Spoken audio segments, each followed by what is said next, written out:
game. It is Chuck Zach, Jason Boston along with you for the second day of our Red River FCA All-Star Showdown. Last night it was basketball at Liberty Islo. Tonight it's the big sport. It's football at the big place, Texas High's Tiger Stadium, where the All-Stars from Southwest Arkansas will take on the All-Stars from Northeast Texas in the third of the 5 matchups between the two states. This is fantastic for me. This is like home field for me as I get to join Keith Schutte during the season. We normally did 5 regular season games, Keith and I did. As far as regular season, Texas High's done such a phenomenal job the past couple of seasons winning district, and in 5A you get an opportunity to host the first playoff round, so I've gotten an extra game there, and this is just a treat getting to come out here to Tiger Stadium at Grimm Park and be with you tonight, Chuck, and calling this All-Star game. It's not exactly football weather. We're about 83 degrees, but I'll tell you what, it's not middle of June weather either. We got a break with a cool front a couple of days ago.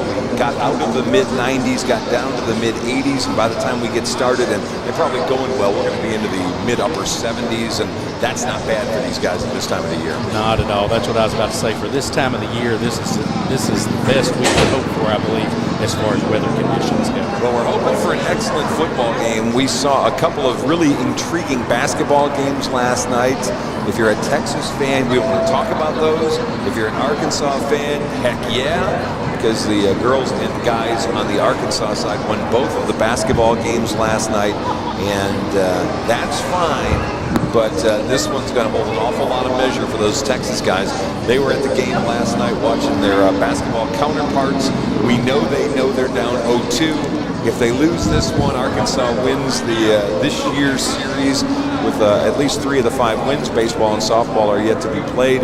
For Texas, you got to take this personal time. Absolutely. I'm not sure going into the entire series, I would have thought anything could have made the football game any more important. And then we watched the 2 basketball games last night, and as you mentioned, Arkansas winning both of those. For Texas, it did. It made this football game even that much more important as far as staying alive in the series and looking to capture it with baseball and softball here in a couple of weeks. Of course, this is all part of the Fellowship of Christian Athletes All-Star Showdown. This is the second time we've done this in the last year and a half.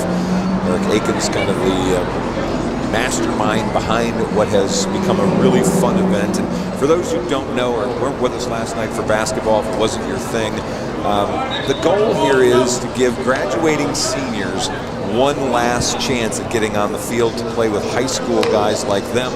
Maybe for them, they're going to go on to college and play at the next level.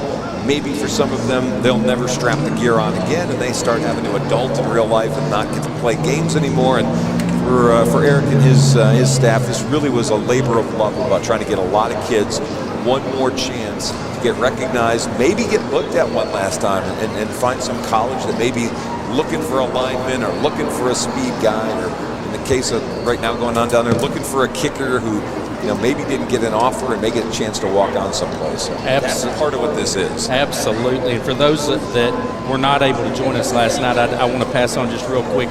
Michael Thomas, who was a star on the gridiron for Texas High, as well as on the basketball court, had 14 points last night, played really well, had a chance to talk to him at halftime, and then I actually saw him in the parking lot after the game, and one of the things he said, that young man's going on to Lamar University to play college football, but that was his last opportunity to play on the basketball court, and he said, hey, it's my last game, I got to do something. And there's a lot of guys like that are out here on the field, and that something may be an opportunity to play at the next level, or at the very least, it's the opportunity to play in a great stadium to wrap up their high school career. And with most all-star games, we're tempering back, hopefully, some of the opportunities to get injured. All special teams plays will basically be just dead plays. You're going to kick the ball, but it's not going to be returned. You're going to kick the point after, it's not going to be rushed. We're going to have special teams basically be tempered down. As far as what's happening on the play-to-play basis on first and third downs, only down linemen rush, so you can have 4 down linemen, they can rush, but no blitzes. Linebackers have to be 3 yards back behind the line of scrimmage, so you're not going to put 7, 8, 9 guys up in the box and overwhelm offensive linemen. And really, offensive lines where this is the most difficult game. They are the ones who have to work as a unit together all year long. Well, they haven't. They've worked together for a couple of days and trying to get some kind of a continuity in an offensive line when there are 9 guys coming at you. make somebody behind them potentially get injured. Absolutely correct. And those fans that may be listening that are Texas High fans know that throughout the Texas High Tigers season, I will talk about the growth in the offensive line. That's the thing that in my job is one of the most fun things to watch is how they grow during a season, and how we talk about early in the season. It's one of the things that has to be built. Well, this is going to be early in the season, mid-season, and the entire season out here on display in one game. So it is a great idea as far as injuries, as well as, like you say, they haven't had that much opportunity to work together. So you don't want the defense running a lot of exotic blitzes out there at them when they've had as little practice time as they've had together. I'm not sure if we've got a mic down on the ground, but we're going to certainly be quiet for a minute because the national anthem is going on now.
All righty, back to it. Let's have this discussion a little bit more before we get started. The Arkansas. And now, Arkansas fans, get on your feet and let's make some noise for your All-Stars. And now, Texas fans, your turn to welcome your Texas All-Stars.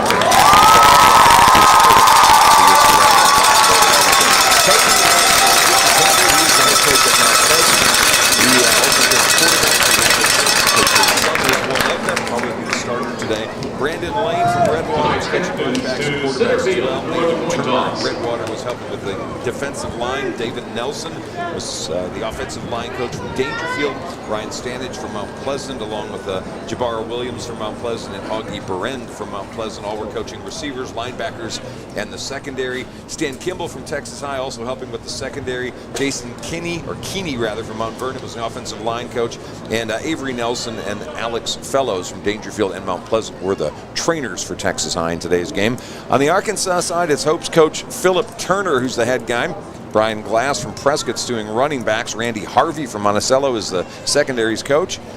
Jake Norwood from Prescott's helping out with offensive linemen.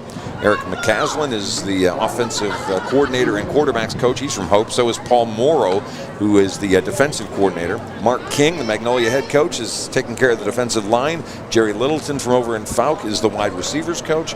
Matt Kinzinger from Cutter Morning Star is a linebacker coach. And Gerard Hubbard from Hope is the trainer for the Arkansas side. As you see the team starting to head out, Arkansas is bringing a whole slew of folks. Texas is bringing 3 with them. And the 3 that Texas has is JoJo Bailey from Texas High. He's number 0. 47 is Aston Ledbetter from Mount Pleasant. 44 is Chris Worthy from Paris Chisholm. On the Arkansas side, 17 is their quarterback, Isaac Shelor.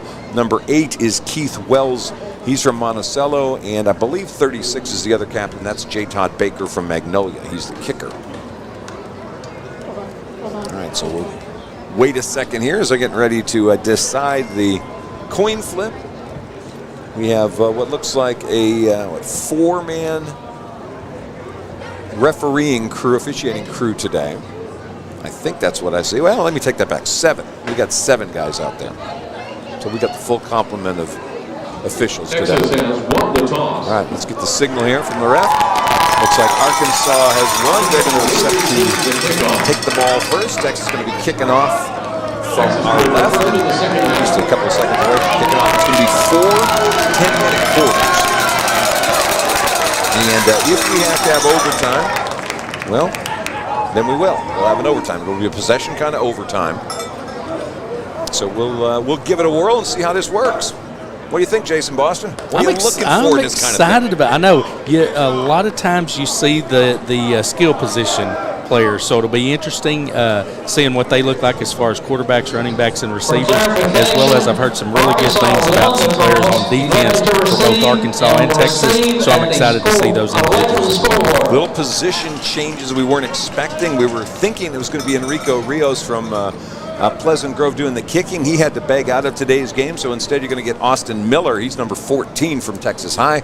He's got the ball down the 40-yard line. Again, kickoffs are not live, so nobody's going to be doing anything. They'll just kick it and catch it, and then we'll start on offense. Back deep is, for Arkansas, I've got a number 10, and I don't have a number 10 on the roster. Alex Keelan was that, and the updated roster we have does not have a 10 on it.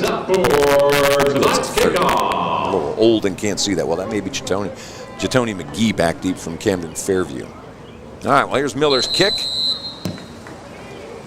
And he will put it all the way into the end zone. That was actually Tony back there, and so it'll come out to the 25-yard line, and that is where Arkansas is going to begin. Tony McGee, as you said, for the Camden Fairview, remarkable catch he made right there as he catches it in the end zone and simply takes a knee, and Arkansas have it at their 25-yard line. All right, well, let's see. We don't really have starters on this, so we're going to have to kind of go as we can here and figure out who's on the field. So on the Texas side defensively, we've got at one defensive end spot, Patrick Boyd. He's number 7. 00 is LaQuinton Searcy from Dangerfield. 62 on the defensive line is Malik Tatum from Dangerfield, and number 5 is LaDante Johnson from Dangerfield. So you're getting 3 of those black Dangerfield helmets on the front line. Keelan Benton from Pleasant Grove is playing the cornerback nearest to the press box. On the other side, it's Christopher Betts from DeKalb, and here comes Arkansas. We'll start with Isaac Sheilor at quarterback, and he goes on the first play. A little trickeration as they go handoff in reverse. That is Amorian Dempsey from Hope, who will get pushed out of bounds after a short gain of about a yard or 2, and they may mark it 3 up to the 28-yard line. Tariq Robinson from Texas High forced him out of bounds. The defense did a really good job. There were 3 different players that read that pretty well and stayed in their positions, so not much of a pickup there on the trick play. Now they gain about 3, so 2nd down and 7. Let's see if we can pick up some of the Arkansas players. Looks like split out wide is Michael Sewell from Camden Fairview. Next to him in the slot, Brandon Copeland from Camden Fairview as well. And all the way down low is Amorian Dempsey. He's the nearest man to the offensive line. Split out to the left is Sheilor, who's back to pass. Sets up a screen. That's caught at about the 24-yard line, and bringing it out across the 30 to maybe the 31-yard line is Jatoni McGee from Camden Fairview. There's a lot of Camden Fairview on the offense for Arkansas so far. Travian Jones from Hooks making the tackle. Nice play. They tried to run the little bubble screen out there, and sometimes you get, especially in an all-star game, when people are making sure on defense they're covering the correct people. Well played there by Jones. All right, so 3rd down coming up for Arkansas, as they've got a 3rd down and about 4 at the 31-yard line. Sheilor back there with McGee next to him to his right. Triple receivers to the right. Sheilor back to pass rush coming. He's in trouble, and he's dropped back at the 23-yard line. That Dangerfield pass rush we had talked about got to him, number 5, LaDante Johnson, with a sack. And it's a loss of 8 back to the 23-yard line. Nice tackle as well. Got him right around the waist and threw him to the ground and forces the punt. Somebody better block number 5. And remember, at the end of this, we are going to be voting for players of the game on the offensive and defensive side. So we're going to do our best to try to give you an MVP that's an accurate look at what happened during this game. It is Mr. J. Todd Baker back deep to punt as he booms this one. It'll be caught at the 33-yard line, and that's where Texas will take over after the punt. So 8:19 to play in the first quarter. Scoreless ball game as we're just getting rolling here on Texarkana Game Day.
welcome you back here to Texas High and Texarkana Game Day. Chuck, Zach, and Jason Boston. You missed a couple of plays, both of them running plays. Both handoffs to JoJo Bailey, the Pleasant Grove Hawk running back. He lost a yard on first down, picked up 7 on second, and so it brings up a third down and about 3.5 for the Texas side. Texas got the offensive lineman moving. They pulled a guard and a tackle out there to lead block on the first play and then went right off tackle on the second. Quarterback for Texas is Lane Pinkard, the coach's kid from Mount Pleasant. Pinkard signed a letter of intent. He's playing some baseball at Southern Arkansas Community College. He'll be a catcher next year. Third down 4, and what looks like a passing situation. Instead, it's a running play and nothing happening as Bailey is caught from behind and little or no gain. Logan Light from Monticello there for the loss of a couple. It's going to bring up fourth down for Texas. Light read that really well, got behind the line of scrimmage and made a nice tackle as well. So 3 running plays, but different mindset. Arkansas came out a little tricking, a little throwing. Texas 3 basic run plays and managed to pick up just 4 yards, and they're kicking the ball. And for Texas, it'll be Austin Miller who's going to be doing the punting. Again, nobody actually going to rush and nobody's going to return kicks. Texas had 9 on the field. They run out the extra 2.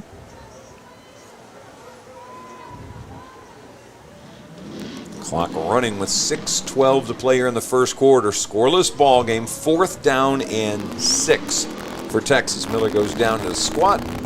Gets a wobbly kick out of there that will be caught at the 28-yard line, and that's where Arkansas is going to take over for their second possession of the game.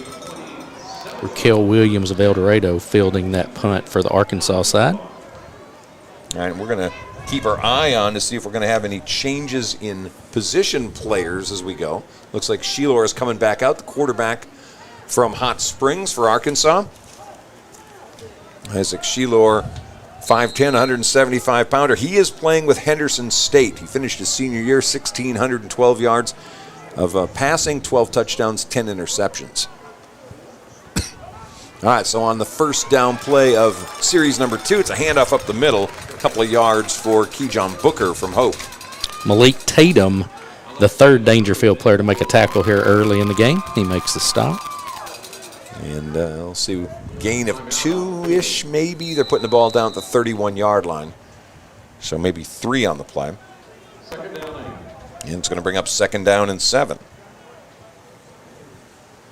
Sheilor playing out of that gun. 3 receivers to his right. They're again going to go to the ground. This is a handoff to Jatoni McGee, who's going to spin for the first down of the day as he gets across the 40 to about the 43-yard line before he's shoved out of bounds. Devin Smith of Mount Pleasant there to finally help knock him out of bounds. Jatoni McGee will give him 12 on the carry out to the 43-yard line. Dalton Daniel of New Boston comes in along that defensive line for the Texas side. Let's give you a little on Jatoni McGee. He's a 5'10", 205-pounder from Camden Fairview. Ran for 570 yards and 9 touchdowns last season. And on this one, he's going to try to bounce this out wide left and just kind of ran out of legs, it looked like, as he was being pursued pretty hard that time by Texas's Devin Smith from Mount Pleasant, who's credited with the tackle. That's 2 consecutive tackles there by Devin Smith, doing a good job from the secondary for Texas. Gain of 3, and it's bringing up 2nd down and 7. Patrick Boyd of Hugh Springs there on the at defensive end for Texas as well. McGee, by the way, is going to be playing at Northeastern State next year. If you're a Texas High fan, an Arkansas High fan, Ricky Williams, who played for the Razorbacks, is heading there as well. On 2nd down, another handoff to McGee. He's kind of the workhorse so far as he goes to the middle of the line and down to about the 49-yard line, where it's going to bring up another 3rd down. LaQuentin Searcy from Dangerfield with the big hit. He's one of the standouts on that defense that we were expecting big things from today. The 3rd down coming up. Running up on 4 minutes left to play here in quarter number 1. Isaac Sheilor, they've gone run so far, and it looks like a little switch here. Sheilor is not back there in the backfield. Instead, it's going to be a little wildcat action as Amorian Dempsey keeps it. He's in all kinds of trouble, changes directions, and he's going to outrun folks. He's got the first down and more, and finally taken out of bounds at about the 36-yard line. On the tackle is Jalen Jones from Dangerfield, but a lot of jitterbugging that time for young Mr. Amorian Dempsey from Hope, and he puts the first down up for his team. Nice play. As you said, the Wildcat, they split Isaac Sheilor, the Hot Springs quarterback, out to receiver, and had Dempsey take the snap and made his way to the right and then found no room and then just used his speed to race for the first down the left side. Arkansas will hang on to the ball now. First down in Texas territory for the first time. They're going to keep Dempsey back there at quarterback. And this time he's going to hand it right up the middle. Keyshawn Booker from Hope, his teammate, falls forward to about the 32-yard line for a gain of 4. Linebacker Sean White of Liberty Ilo coming up with the tackle for the Texas side.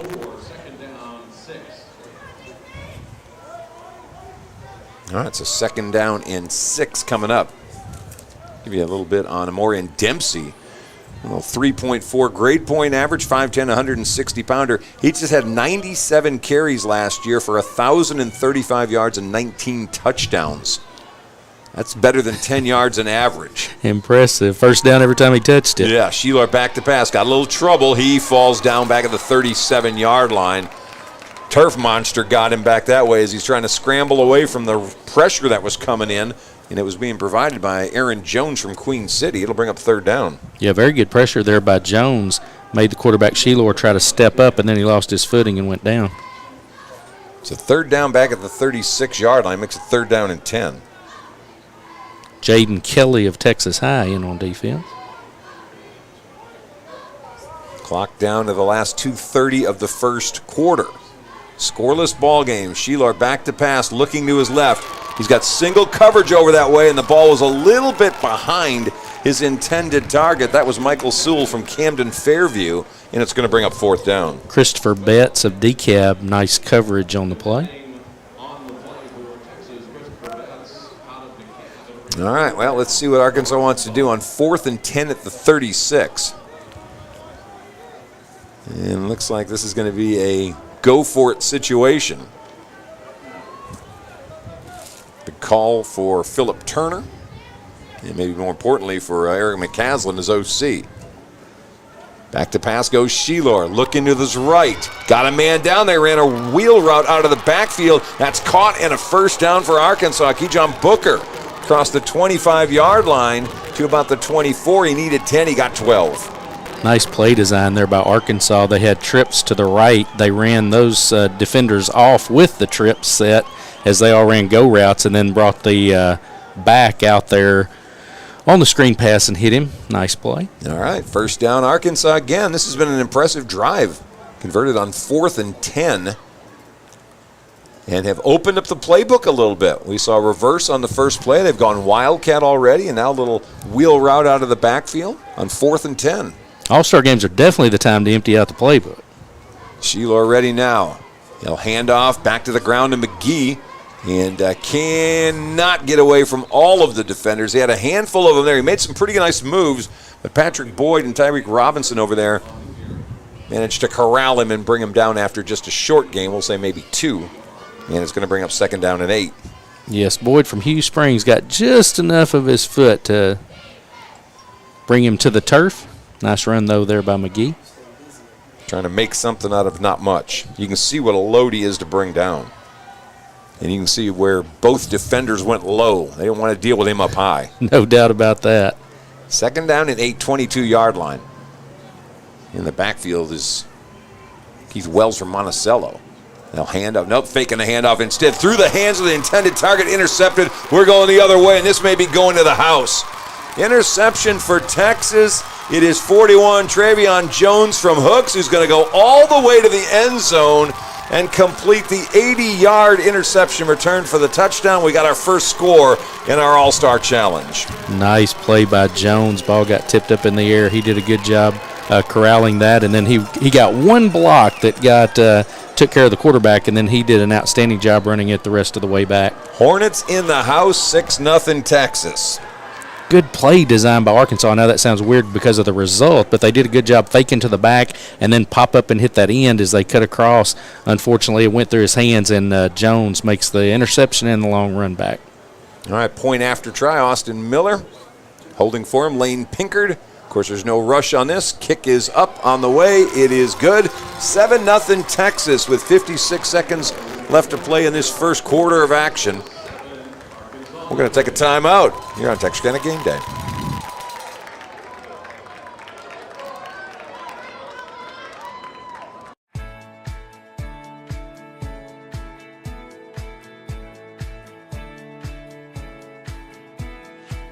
Providing excellent customer service while keeping everyone safe is a top priority here at State Bank.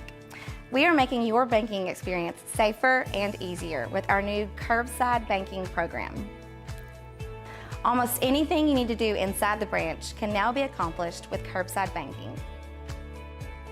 Need to open an account, pick up a debit card, or hands-on help with mobile banking? Just pull into a designated curbside spot, call the number on the sign, and a State Bank team member will come assist you quickly. We are excited to bring you this convenience and are thankful to serve you. Your family, your bank, State Bank.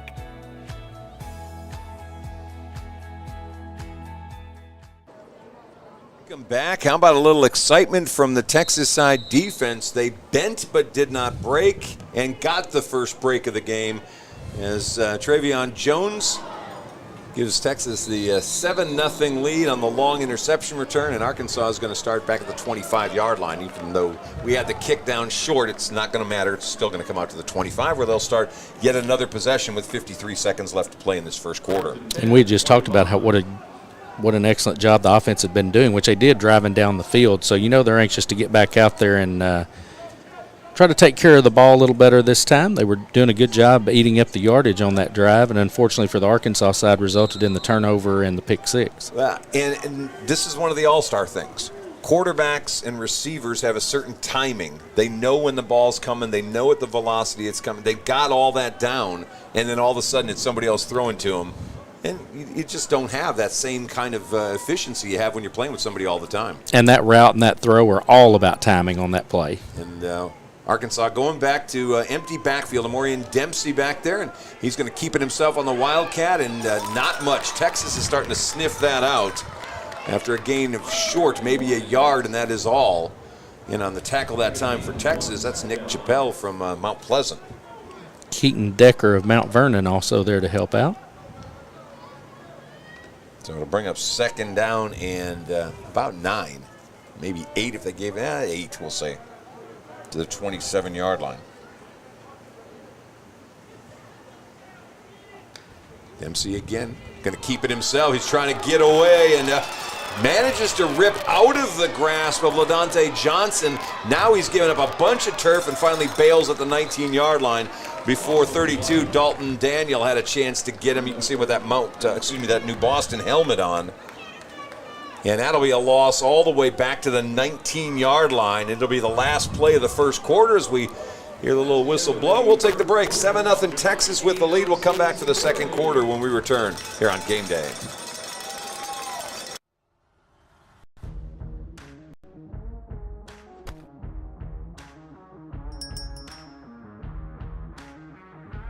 Commercial services, electrical panel installation, circuit breaker installation, led by Master Technician Jay Strickland, and multiple specialty services.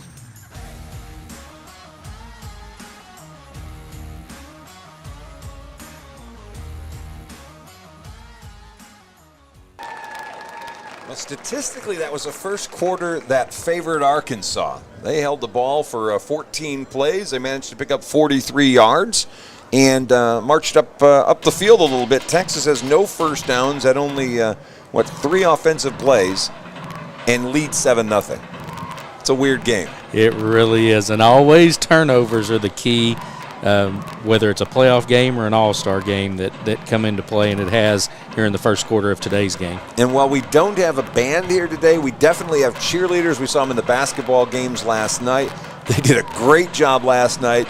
And the routine's just as sharp today as it was yesterday. It is very impressive. We talked to the girls basketball coaches last night about having only a couple of practices and limited time with their kids. Same thing with the cheerleaders, and the togetherness of the routine and everything. They're doing a wonderful job here again today. All right, we'll come back for what should be now 3rd down and 16 back at the 19-yard line for Arkansas. And we're going to, I think, flip maybe our directions. Well, no, they're going to do their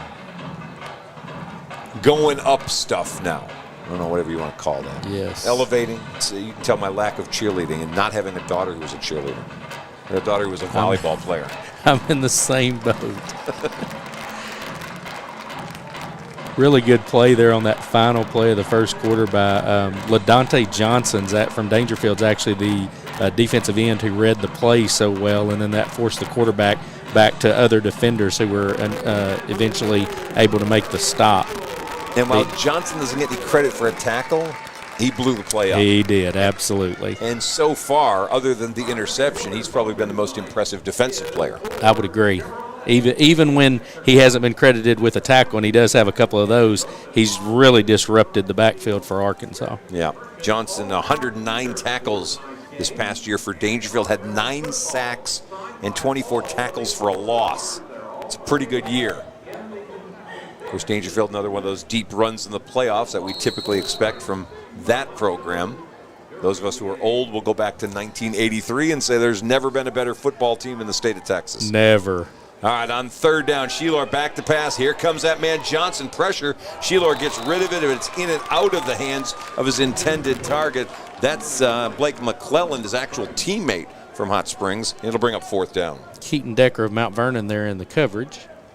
But as we said, Johnson again played a hand in that play. So 4th down for Arkansas. They already trail 7-0. And it's punting time as J. Todd Baker goes back deep. Baker heading for SAU. Averaged 41 yards a punt this past season for his team as this goes back to the 39-yard line. Of course, he's a Magnolia product, 6'4", 175-pounder. Hit 89% of his field goals and point-afters this past season. Nice, pretty automatic. Christopher Betts of DeKalb fielding that punt. As we said, the special teams, we just kick and receive, and then the offense takes the ball at that point. All right, so Baker punts that one down to the 39-yard line. And that's where Texas will take over for its next offensive possession. New quarterback for Texas is D. Lewis from Dangerfield. Number 1 goes in for the first time today. And next to him is a big man, Chris Worthy. And on 1st down, balls on the turf. They had a little bit of problems making the connection. Arkansas says they've got the recovery. One official's agreeing, and so is the second one, and that didn't take long. One play, and Texas ends up losing the football. Coming out of the pile with it is Jaden Cole from Magnolia as he recovers the fumble at the 40-yard line. Yeah, that was a tough play there on the exchange, and then both players, the quarterback went through with his fake. The running back kind of took his steps, and so the ball just fell there between them, and neither one of them had really had an opportunity to recover it as Jaden Cole was from Magnolia was right there to pounce on the football. Well, well. Okay, where turnovers are even now at 1 apiece.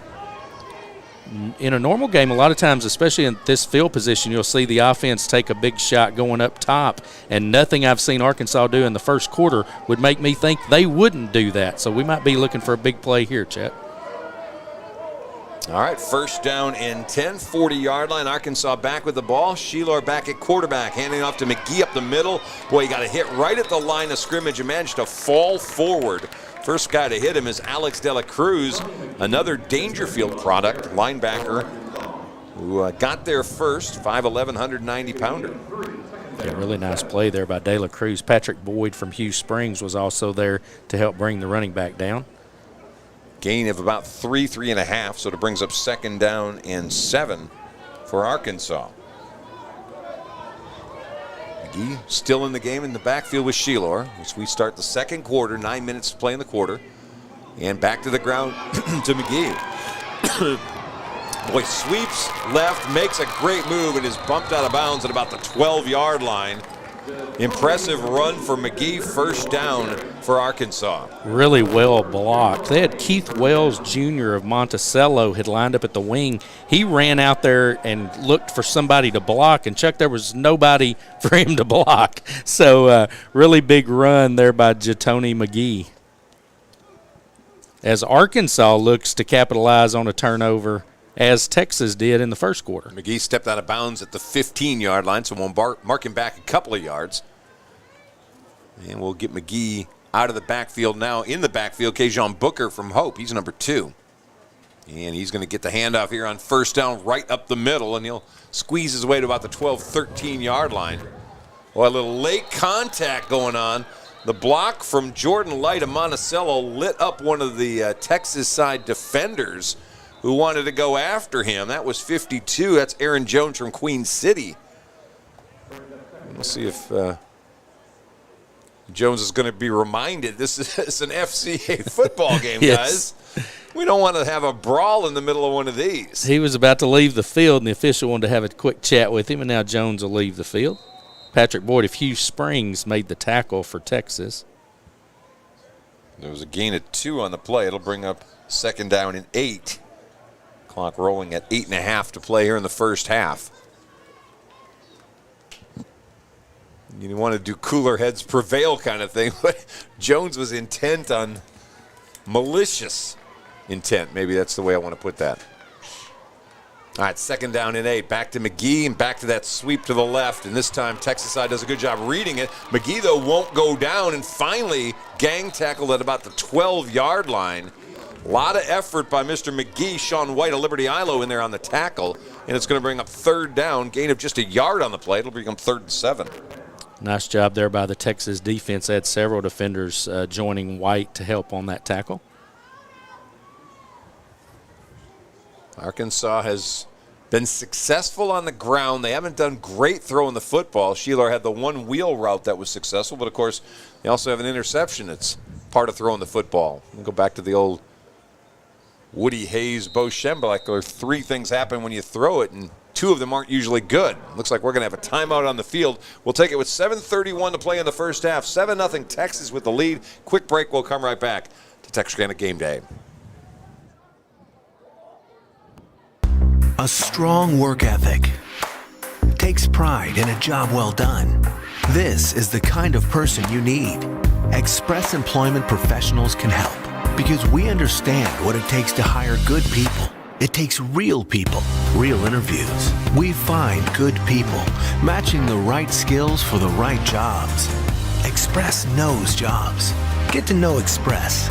Go to expresspros.com to find a location near you. All right, we'll welcome you back. Timeout on the field as the 2 teams are strategizing what the 3rd and 7 play is going to look like. You certainly feel like this is 4-down territory for Arkansas.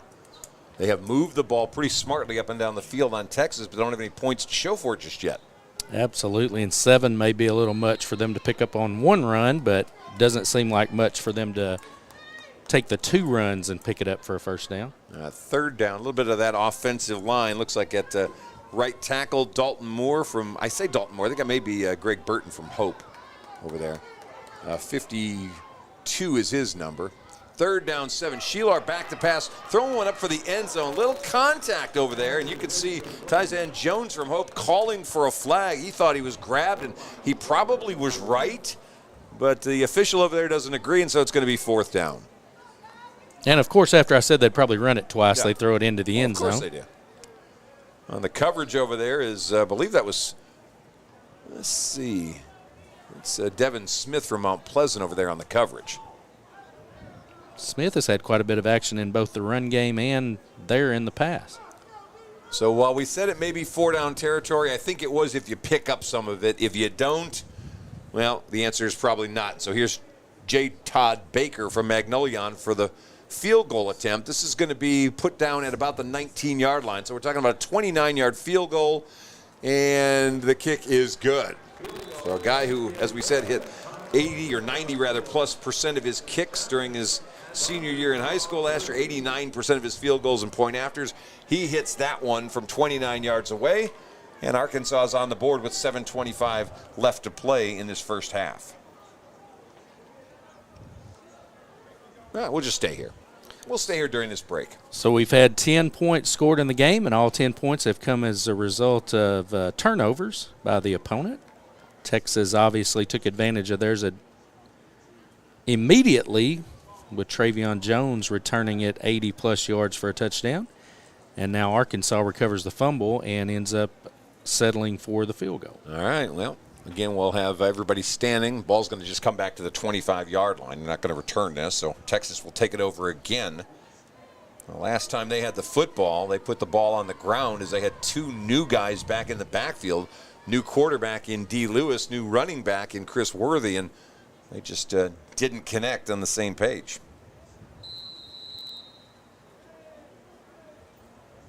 All right, Mr. J. Todd Baker approaching the ball.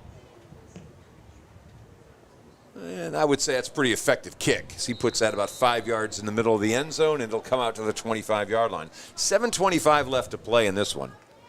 Our rules for kickoff return would not have come into play at all on that one. That would have been a touchback on any Friday night as well. Yep. Baker impressive, as we said. He's heading to SAU, where he's going to stick around Magnolia and try to play a little college football, which we heard last night. Our MVP in the girls' game last night going to SAU as well. All right, Lewis back in there. They'll try this again on first down. His handoff is resulting in not much, maybe a yard gain. It'll be 2nd down and 9 coming up, and that is Chris Worthy from Paris Chisholm, who had that handoff for the 1-yard gain. Anthony Ramirez of Horatio and Michael Jackson of Hot Springs combine on the stop for Arkansas. And we could talk for a long time about the two guys in the backfield. Chris Worthy, 6'1", 205-pounder. He ran for 1,500-plus yards and 14 touchdowns. Here's Lewis back to pass. His pass short for his intended target. He was throwing that toward Quinyon Ellison from Queen City. It'll bring up 3rd down and 9. Yeah, Ellison was open over there, and as you said, quarterback run D. Lewis running to his right, comes up a little bit short. And D. Lewis, the district MVP last year, he's playing at Missouri Southern next year. He goes 6'2", 244. That is a big quarterback. That's a really good-looking backfield the Texas side's got in there right now. Back to pass, Lewis. He's looking. Pulls it down. He's going to take off. And will fall short of the first down at about the 32-yard line. Anthony Ramirez of Horatio puts the hand on him to down him. And it's going to bring up 4th down. That is not really D. Lewis's strength. He's a pretty good throwing quarterback. Threw for 3,200 yards and 38 touchdowns this past year for Dangerfield, but just doesn't run a whole lot. Looks like Texas is going to go for it on 4th down. And ball's at the 32, so they're a full 3 yards shy of a first down. Lewis and Worthy are still back in the game, though. Texas side splits 2 receivers out to the left, handoff to Worthy. They're going to figure the big guy can get there, and before we got there, it's a timeout called by Texas. Richie Pinkard decides maybe we're not in a good spot, and so they take the timeout with 6:03 left to play in this first half. 7-3, Texas with the lead. Quick timeout. We'll come right back to Texarkana Game Day.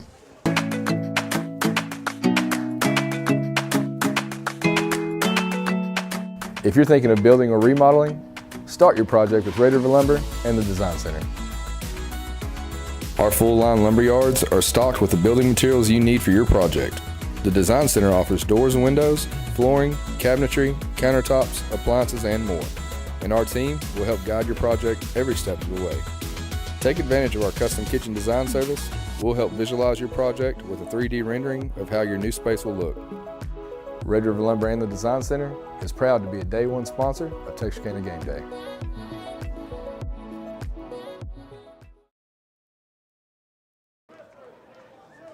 All right, well, after the timeout, a little change of opinion for the Texas side coaches. They decide maybe we're going to punt instead. And off goes the offense, on comes the special teams, and here's the kick. Austin Miller will knock that one down at about the 43-yard line. Short punt for Miller on the short snap that came back to him. He had a short hop it to get the kick away, so not much on that. flip a field position of only, what, about 22, 23 yards. Sure was. Kind of popped back to the 45, which is where they're going to spot it. All right, well, Arkansas has got a short field to deal with, and they've got 6 minutes and 3 seconds left in the half to try to make something happen. And they have gone all the way with Isaac Shelor. He is still out there for Arkansas as their quarterback. And man out of Hot Springs. They've gone pretty much with the same crew. A little bit of switches at tailback between Keyshawn Booker and Jatoni McGee. On first down, Shelor back to pass. In trouble, down he goes. He's dropped back at the 40-yard line. It's those Dangerfield guys again. LaDonte Johnson had come from the right side. From the left side, his teammate. And I believe that's LaQuinton Searcy that got there. Sure It'll was. be a loss of 6. Both Dangerfield ends coming there with bad intentions, and Searcy gets there first for the sack. Brings up second down and 16 back at the 39-yard line. Clock rolling, 5:20 left to play in the half. Shelor back to pass again. Little trouble, got a flag back behind the play as he slides down at the 45-yard line as he was about to get popped by Mount Pleasant's Nick Chappelle. There's a flag back probably in the area of holding, and there it is. And this is going to go backward for Arkansas. So it started a real nice field position at the 45-yard line. They're going to face a second down and 26 all the way back at the 29-yard line. Sack and a holding penalty really putting Arkansas in a bind. May have been the first penalty of the game, Chuck. Yep, it is. So back at the 29-yard line.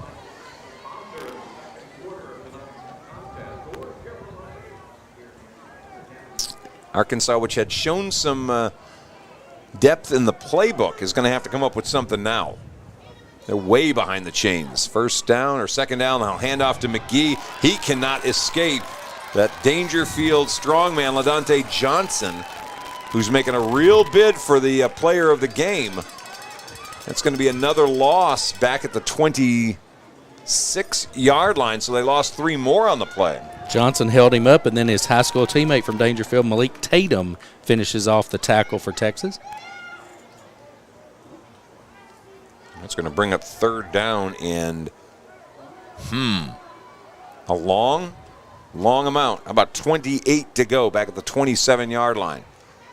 They've got to cross the 50-yard line for the first. Shelor back to pass. He's got a few minutes. Now he doesn't. He's in trouble. Throws on the run. It's caught up at the 44-yard line. It's a nice grab by number 20. That's Michael Sewell. Tyreek Robinson from Texas High, familiar to Tiger fans, puts the big hit on, but it's way short of the first down. It'll bring up a 4th and 11. Nice job by Robinson. It was a good route and had an opportunity to make a run after the catch, but Robinson said no to that. So they pick up significant yardage on the play, about 16, but it leaves them 11 shy. And now it's 4th down and punting time for Arkansas. J. Todd Baker back on. Ended up going back 1 yard on that drive. There's the big leg of Baker. It'll drop down and get dropped at the 20-yard line. Falling on it, Pleasant Grove's Keelan Benton. And that's where Texas side will take over, is on the 20. It'll come with 3:19 left to play in the first half. I wonder if it's harder for the punters with nobody coming at him like you normally expect. Like shooting free throws. I've got all day. This should be simple. It's only 15 feet away. And then it's a smaller and smaller target when you look at it. And sometimes it's weird when you're shooting technical fouls and nobody else is on the lane. It may be the same for the punter and the punt return guy catching it with nobody coming after him either. All right. First down and 10. And it looks like we got another new quarterback in there for Texas. On first down, we're handing the ball off. That is Jaquavius Birmingham from Linden Kildare. And he'll pick up a few out to the 23, maybe the 24-yard line. Quarterback right now, Jalen Woodside from Hooks. Birmingham had some moves there. He looked really good. Gain of 4, 2nd down and 6 now for Texas. Isaac Goldsmith of New Boston split wide at receiver. And everybody move. Woodside was not expecting that snap, and there's the flag. In fact, the second one comes down now. A little off on the timing on the snap count and when the quarterback was expecting that. He's still looking around as that ball whizzed by him, and so we'll get a false start on Texas and a 5-yard penalty. Been a really well-played first half. Only a couple penalties so far. It's amazing there haven't been more. You're right. So we'll go back to 2nd down and 12 now. Woodside rolling to his left, got a little bit of pressure. He's throwing one up, and receiver's not really seeing what's going on. His intended target was number 27, Isaac Goldsmith, and he never turned around and saw the football, and it's going to bring up 3rd down. Yeah, Ashton Harper of Atlanta was also in the vicinity. That's one of those where the ball fell in between two receivers. They were pretty close together on that route. All right, brings up 3rd down. We're down to the last 2:35 to play here in this first half. 7-3. Texas with the lead. It has been the turnovers that have caused the point so far. An interception return for Texas and a fumble that led to a field goal for Arkansas. Woodside back to pass. Pressure coming. He's in a little trouble, and he's going to get dropped at the 19-yard line. Closing in a hurry for Arkansas, Darian Beard from Arkadelphia. And it brings up 4th down for Texas. There is a flag on the play. Let's see where at. Well, one side's saying no flag. Or they declined it. Maybe Arkansas declining the penalty. Offense coming off. It looks like, Austin Miller coming on, which means it's going to be punting time for Texas. Well, it was a promising drive for a play and then went in the wrong direction. Absolutely. And Arkansas takes a timeout. 2:27 left to play in this first half. And what was celebrity time? Eric Aiken, who's really the man behind the magic today. And, in fact, for this entire thing, up in the booth. Good to see you, sir. Hey, good. Great to see you, too. Appreciate you guys covering it and volunteering to say, hey, we'll come out and cover this game. Oh, we were volunteering? Oh, wait a minute. Wait, Chuck didn't. Okay, you're right. You're right. You were voluntold. Yeah, that's exactly right. So, hey, it's pretty cool to see you guys sitting usually where I'm at on Friday nights here calling Texas High games. So that's true. I mean, Boston's in Bolt's chair. I don't know that it's I'd be careful where you sit. I thought mine sat a little higher, I'll be honest with you. Just saying. A little closer to the Lord, right? Yeah. That's right. Great game so far. Great game. Great view up here. We were just talking about we had 2 really well-played basketball games last night. We've got a really well-played football game, as I believe we've had 3 penalty flags here in the first half, and that's it. And last night was the first 2 wins that Arkansas has ever gotten in the history of the All-Star Showdown. So I think they remember that from last year. They did, and they come out motivated today. They've got less numbers than Texas, but they've come out motivated saying less is more. It's weird to have football in June, but it's working. You have to do it now just because of seniors and graduating and eligibility with AAA on Arkansas side and UIL on Texas side. So Austin Miller with the punt, and that means Arkansas is going to get it back at the 49-yard line. Raquel Williams of El Dorado there to field the punt for Arkansas. They'll have it right at midfield. All right, now Arkansas went all tricky to begin with, came out throwing the football a lot. Texas went on the ground. Were you a little surprised how much Arkansas opened it up early? Yeah, they're going to go trip set most of the night, and I think they're going to air the ball out looking for the big play, which is what you want in an all-star game. I mean, it gets the fans, keeps the rear ends in seats, if you will. And I look for them to kind of air it out here with 2:27 left here in the first half. All right, well, Isaac Sheilor, who's been there the whole way, back to work. Got a little bit of time, 51-yard field to work with. First down handoff of Morian Dempsey, and he goes for about 5, and it'll bring up 2nd down and 5. Alex De La Cruz of that Dangerfield defense on the stop for the Texas side. Yeah, so some of you may be watching Dangerfield going, wait a minute, where's the helmets of Dangerfield? They're not usually black. They actually had to borrow helmets from Redwater this week because they've shipped their helmets off for reconditioning, and they haven't come back in yet. Oh, that's nice. Reconditioning meaning we're probably getting a new paint job. Pretty much, and making sure they're still safe as normal. It's recertified. 2nd down and 5. Another handoff to Dempsey. Sweeping left has worked, and that's going to be very close to a first down. Patrick Boyd from Hughes Springs on the tackle. Chuck and I talked to Eric earlier about that Dangerfield defense from 1983. So Dangerfield players in intimidating black helmets, it fits right in for them.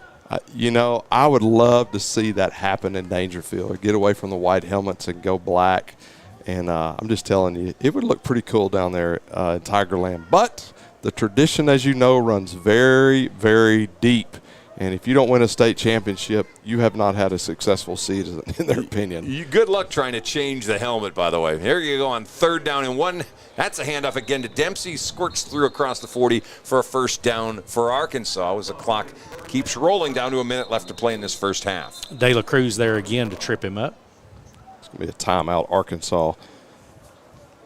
That is their second, so they've got 1 to go, 1 minute exactly left in this first half. 7-3 Texas with the lead. Now, baseball's coming up in another, week and a half, 2 weeks? Week and a half. June the 15th will be baseball, softball. Softball, we start that at 6 o'clock. Baseball doesn't follow. It starts at 7.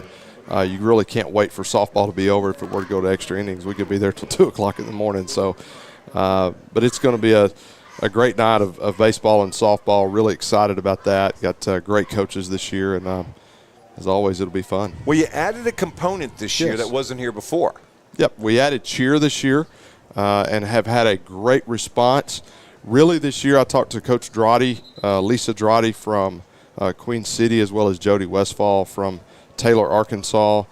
First off, they're already back in for next year. Wow. And it was just kind of something like, let's get it started and let's see what the response is. Well, it's just been overwhelming. Yeah. So really we're going to put more structure to that with what we do. We tried a cheer clinic this year, had to postpone that, but we're going to bring that back and do a lot better publicizing it. We just had kind of got overwhelmed there towards the end. You got a ton of girls out here for cheerleading, though. I was very surprised you got that many. All right, first down, Sheila back to it.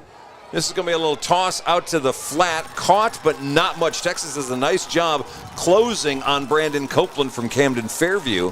It'll be a loss of, let's see where they're going to put this. Right back to the line of scrimmage, basically. And it's going to be 2nd down and 10. Well played defensively by Michael Riley of Liberty Ilo High School. You know, clock rolling. He's a little player over there at Liberty Ilo. He played some pretty good ball over there. Yeah. 2nd down, 10. Under 30 seconds left to go. Sheila in the backfield along with Dempsey. Sheila looking middle. Steps up, throws deep. He's got a man at the 5, and it's right through his hands. And I think probably the sun just cost Arkansas a touchdown. Blake McClellan from Hot Springs, who's going to hear from his own quarterback. That was Sheila, his own teammate, that threw one on the money, but I think got maybe blinded by that sun. I'm giving him that as a bailout. You're pretty good at bailout. He dang missed that. I didn't want to say that. What do we used to say in coaching? You hit him in the wrong spot, the hands. Well thrown ball there by Sheila. It really was. It was a great route. It was a good throw. He bought himself a little time by stepping up and laid it right on the spot. And I'll tell you what, if I'm Blake McClellan, I'm staying away from Isaac Sheila. Really excited to have Hot Springs. They're not really part of our area, so we kind of reached outside of our area, and that coach there, Coach Bennett, I mean, just loves what we're doing, and so appreciate him getting involved and sending us 5 kids this year. All right, Sheila back to pass in trouble and gets slung down hard. Number 62 for Texas, Malik Tatum. How about another one of those Tigers from Dangerfield? And that's about going to, they're going to take their last time out with 4.5 seconds left to play. Excellent quarterback pressure there by Tatum, and he ends up slinging down the quarterback for the sack. Yeah, all the way back to the 47-yard line. That's a 10-yard loss. And Arkansas is in a little trouble now.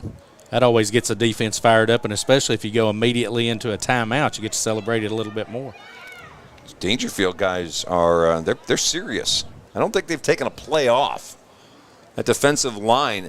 You know, you wonder how Dangerfield doesn't win every single game when you start looking at what they've got out there today. The guys up front, Cersei and LaDante Johnson, and now Malik Tatum. And don't forget the quarterback, D. Lewis, is a really good defensive player for Dangerfield as well. That's right. And that linebacker, De La Cruz, has made a couple of plays. So they look really good littered throughout that Texas roster. So D. Lewis just coming back, first came back from ACL surgery. Boy, you just love to see that in an FCA game from a liability standpoint. But excited to see the kid back out there. Played a little quarterback earlier, and I could tell he hadn't played baseball much. Got to work on the slide as he goes to the next level as well. But, man, those kids really have come and played well this week. I'm sure your insurance agent liked to see that too. What they don't know doesn't hurt them, right? Exactly. All right, we'll get one more punt, it looks like, from Baker. And they're moving the clock back to about 13 seconds. We had it down to about 4, and apparently they added some time on. I think Texas may have taken that time out as soon as that sack happened, thinking they can get the ball back for one more play. So Baker's going to boom this one. Yeah, he's an all-state kicker over on the Arkansas side, and you can see he almost lays it right there inside of the 5-yard line. So it'll come back out. One more play, or maybe 2 for Texas now, as they got 13 seconds to play with. You know, Chuck, a lot of people may be wondering, like, why don't you play regulation quarters? You play 10-minute quarters. First off, let's just be real. Some of these guys are out of shape. And it's not just the players, but you got referees and coaches and all aspects involved that are a little bit out of shape. And our number one goal is to not get anyone hurt. When people get tired, that's when injuries start happening. And some of these kids, not a lot of them, but some of them are going to the next level. And the last thing I need is some kid to get injured off of a foolishness thing or because he's tired and not be able to play at the next level. The domino effect of that, then that coach will never allow somebody else to play in our FCA game because they think it's a dangerous event. Right. Well, the college coaches, that's where you got to worry. Yeah, those college coaches will say, nope. You also like the fact that playing 4 10-minute quarters, people leave tonight going, oh, man, I wish they'd keep on playing, and that's what you want. All right, Lane Pinkard in there for what may be the last play of this game, rolling out, throwing back toward the middle, picked off. That's intercepted by McGee. If he can get to the end zone, and he's still going, 20-yard line, and bounces off one last defender and finally dropped at the 25 as the time expires on the first half. And almost a game-changing mistake by Texas that Chitoni McGee almost cashed in for Camden Fairview in Arkansas. But the half will end with Texas with a 7-3 lead over Arkansas. We'll take the timeout. We'll come back in a couple. You're watching us here on Texarkana Game Day. A shield against the elements. Comfort in the midst of chaos. Shelter in the aftermath of destruction. For 75 years, Shelter Insurance has remained true to our promise to be there when you need us most. This is the heartbeat of our company, our why. Shelter Insurance. For your auto, home, and life. In Arkansas, see Brian Bolt for a free insurance review.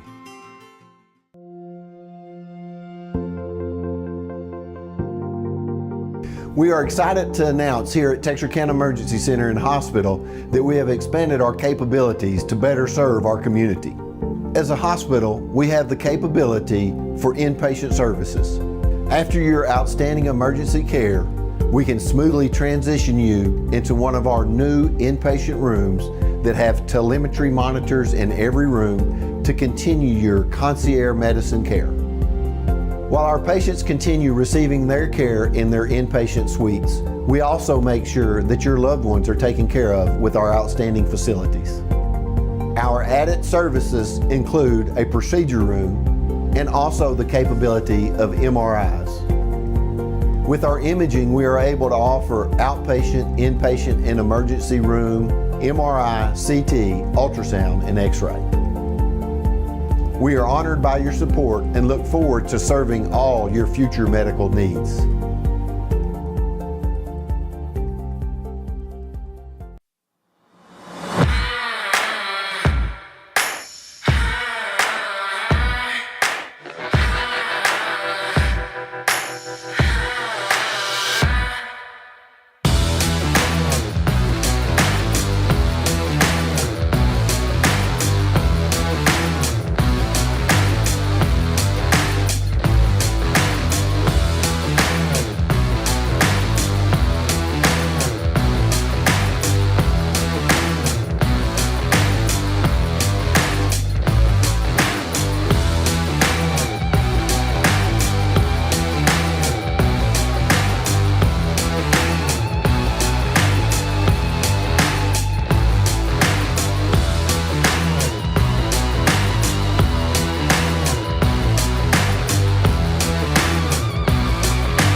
Providing excellent customer service while keeping everyone safe is a top priority here at State Bank. We are making your banking experience safer and easier with our new curbside banking program. Almost anything you need to do inside the branch can now be accomplished with curbside banking. Need to open an account, pick up a debit card, or hands-on help with mobile banking? Just pull into a designated curbside spot, call the number on the sign, and a State Bank team member will come assist you quickly. We are excited to bring you this convenience and are thankful to serve you. Your family, your bank, State Bank.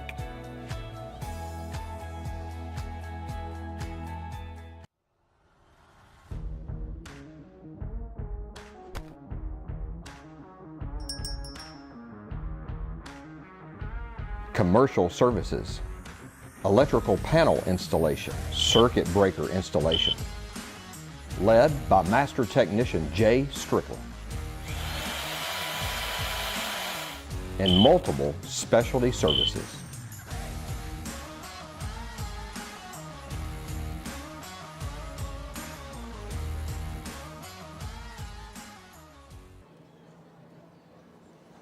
All righty, we are at the half. 7-3 Texas with the lead. Chuck, Zach, Jason, Boston. We're visiting with Eric Aiken, who is basically the creator of all of this, year number 2. Now, you're shaking your head, but in reality, you and I talked about this 3-4 years ago. This was something you had thought about, that you really envisioned this was going to work. And is this where you wanted it to be by year 2? Actually, I didn't think it would be here for year 2. I think we'd just be doing football, not much less adding cheer and boys and girls basketball, baseball, softball. You know, I've had several people ask me about volleyball, and we're looking into it. It's just got to be right, you know, and you want the quality, it to be a true all-star, not, hey, I begged you to play. You know, we're just creating this event. So really want to keep the purity of the event. That's kind of our goal. So we're researching things. Well, and this is one of those, here's the moment to thank sponsors, because this doesn't happen without a litany of people involved. Yeah. You know, and if those of you that are watching, I'm sorry you can't see, but there's just, you can see all of the sponsors if you could on the in the end zone. But just specifically a few guys, you know, James Bramlett at Farmers Bank just believes in our community, believes in the surrounding area, and Farmers Bank in general. I've talked to several of their presidents in other locations and just love what we do. David Fitz over at Tips. Those guys do a great job believing in FCA. We're able to go in this next week, and we are going to do a training with several school districts on how to get FCA started on your campus. Nice. So I think we've got, within the Region 8, I think we've got somewhere around 19 different districts coming, so we're really excited about that. 19 more? No, 19 that we're going to train this next Wednesday on how to do FCA on campus. And then you've got First Baptist Church that just believes in what we do, along with KLC Security, Bill King, Pat Craven, and those guys, and a plethora of other people, along with Texarkana Gameday and Tiger Vision. We really appreciate them for being involved. You're not kidding. You are not kidding. And getting that out in front of folks is such a big deal. Getting a chance to see the kids and seeing what they're doing and understanding the larger mission this is part of. Yes. It's nice if it's sitting under a basket and nobody sees it. It's better when it comes out. Yep.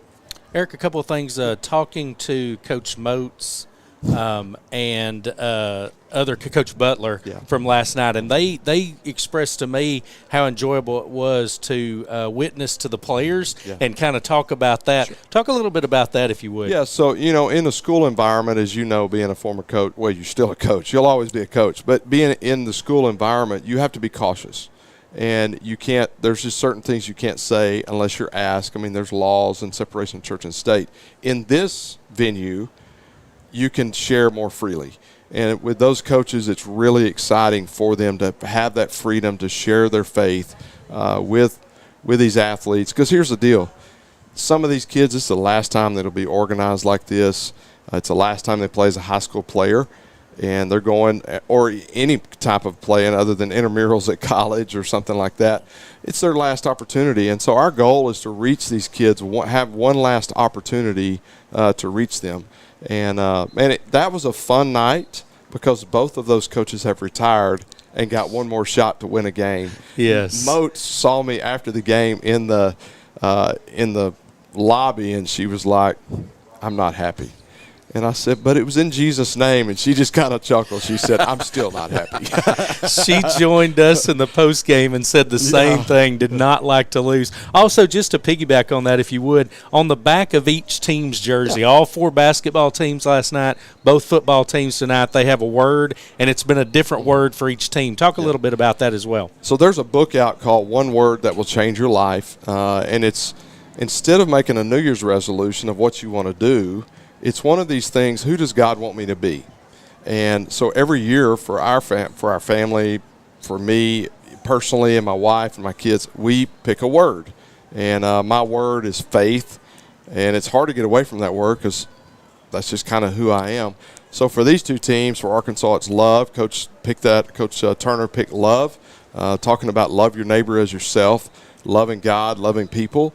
And Coach Pinkard stuck with Coach Stanford's word from last year of just courage. Right. You know, to be a man, it takes courage to do the things that you've got to do and to say no to certain things while saying yes to other things.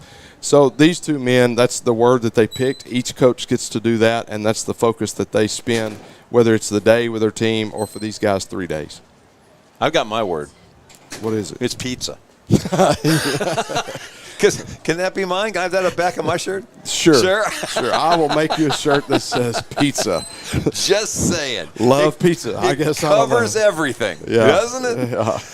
So, yeah, it's do the kids get to keep the uniforms? Yes, I'm glad you asked that. Yes, so that's the big thing with Tips and KLC. They specifically have sponsored these kids, and these kids get to keep their uniforms. When we handed them out today at pregame, I said, hey, I know some of you don't know this, but you get to keep your uniform. And you'd have thought some of these guys, I was giving them $1 million.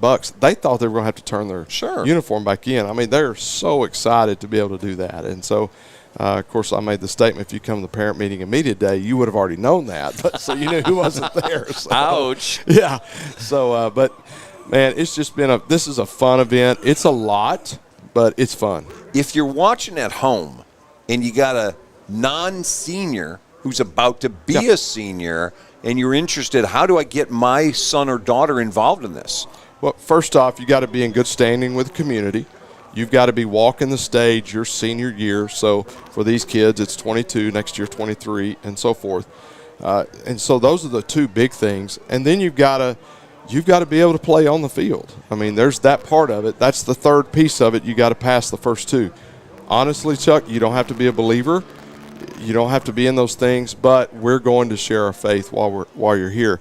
Your coach will be getting an email. They will nominate you, and then the coaches that we've selected for next year, which we can announce that in just a second, will draft from those that were nominated. We take 50 football players. We're going to up that to 55 next year to make sure we have enough to make sure that we can get through the game, number 1. Right. But we're excited to announce Brandon Lane from Redwater is going to be the head coach for Texas team, and Randy Harvey from Monticello for the Arkansas team. We've already set up to meet in July. So, wow. People don't realize this starts the process. We'll take about 3 weeks, get all the storage unit back in order, and then we're going to be back to starting for next year. What off season, right? Exactly. Yeah. Anyway, that's Eric Aiken. 7-3 is our score. We're about to get back to it. Halftime activities are coming to an end. It's good seeing you again, sir. Thanks, guys. I'm going to ease down. Appreciate it. Thanks, Eric. All right, well, Arkansas is going to kick off for half number 2. That is going to allow Texas to start at the 25-yard line. They've got the 7-3 lead. Here's what we've got for stats for you. Arkansas had 5 first-half first downs. Texas didn't have any. 22 carries, 52 yards for Arkansas. They had 4 receptions for 32 yards for a total of 84 yards of total offense. Texas had 7 carries for 15 yards and did not have a passing yard.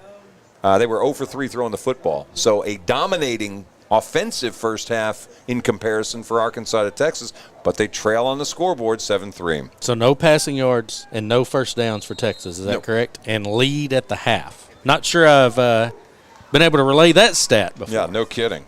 All right, well, we're back at it now, half number 2. And on first down, we get a little handoff up the middle, and going for about 4 yards is JoJo Bailey, the Pleasant Grove running back. Bailey with 617 yards on 108 carries this past year for the Hawks. Michael Jackson of Hot Springs on the tackle.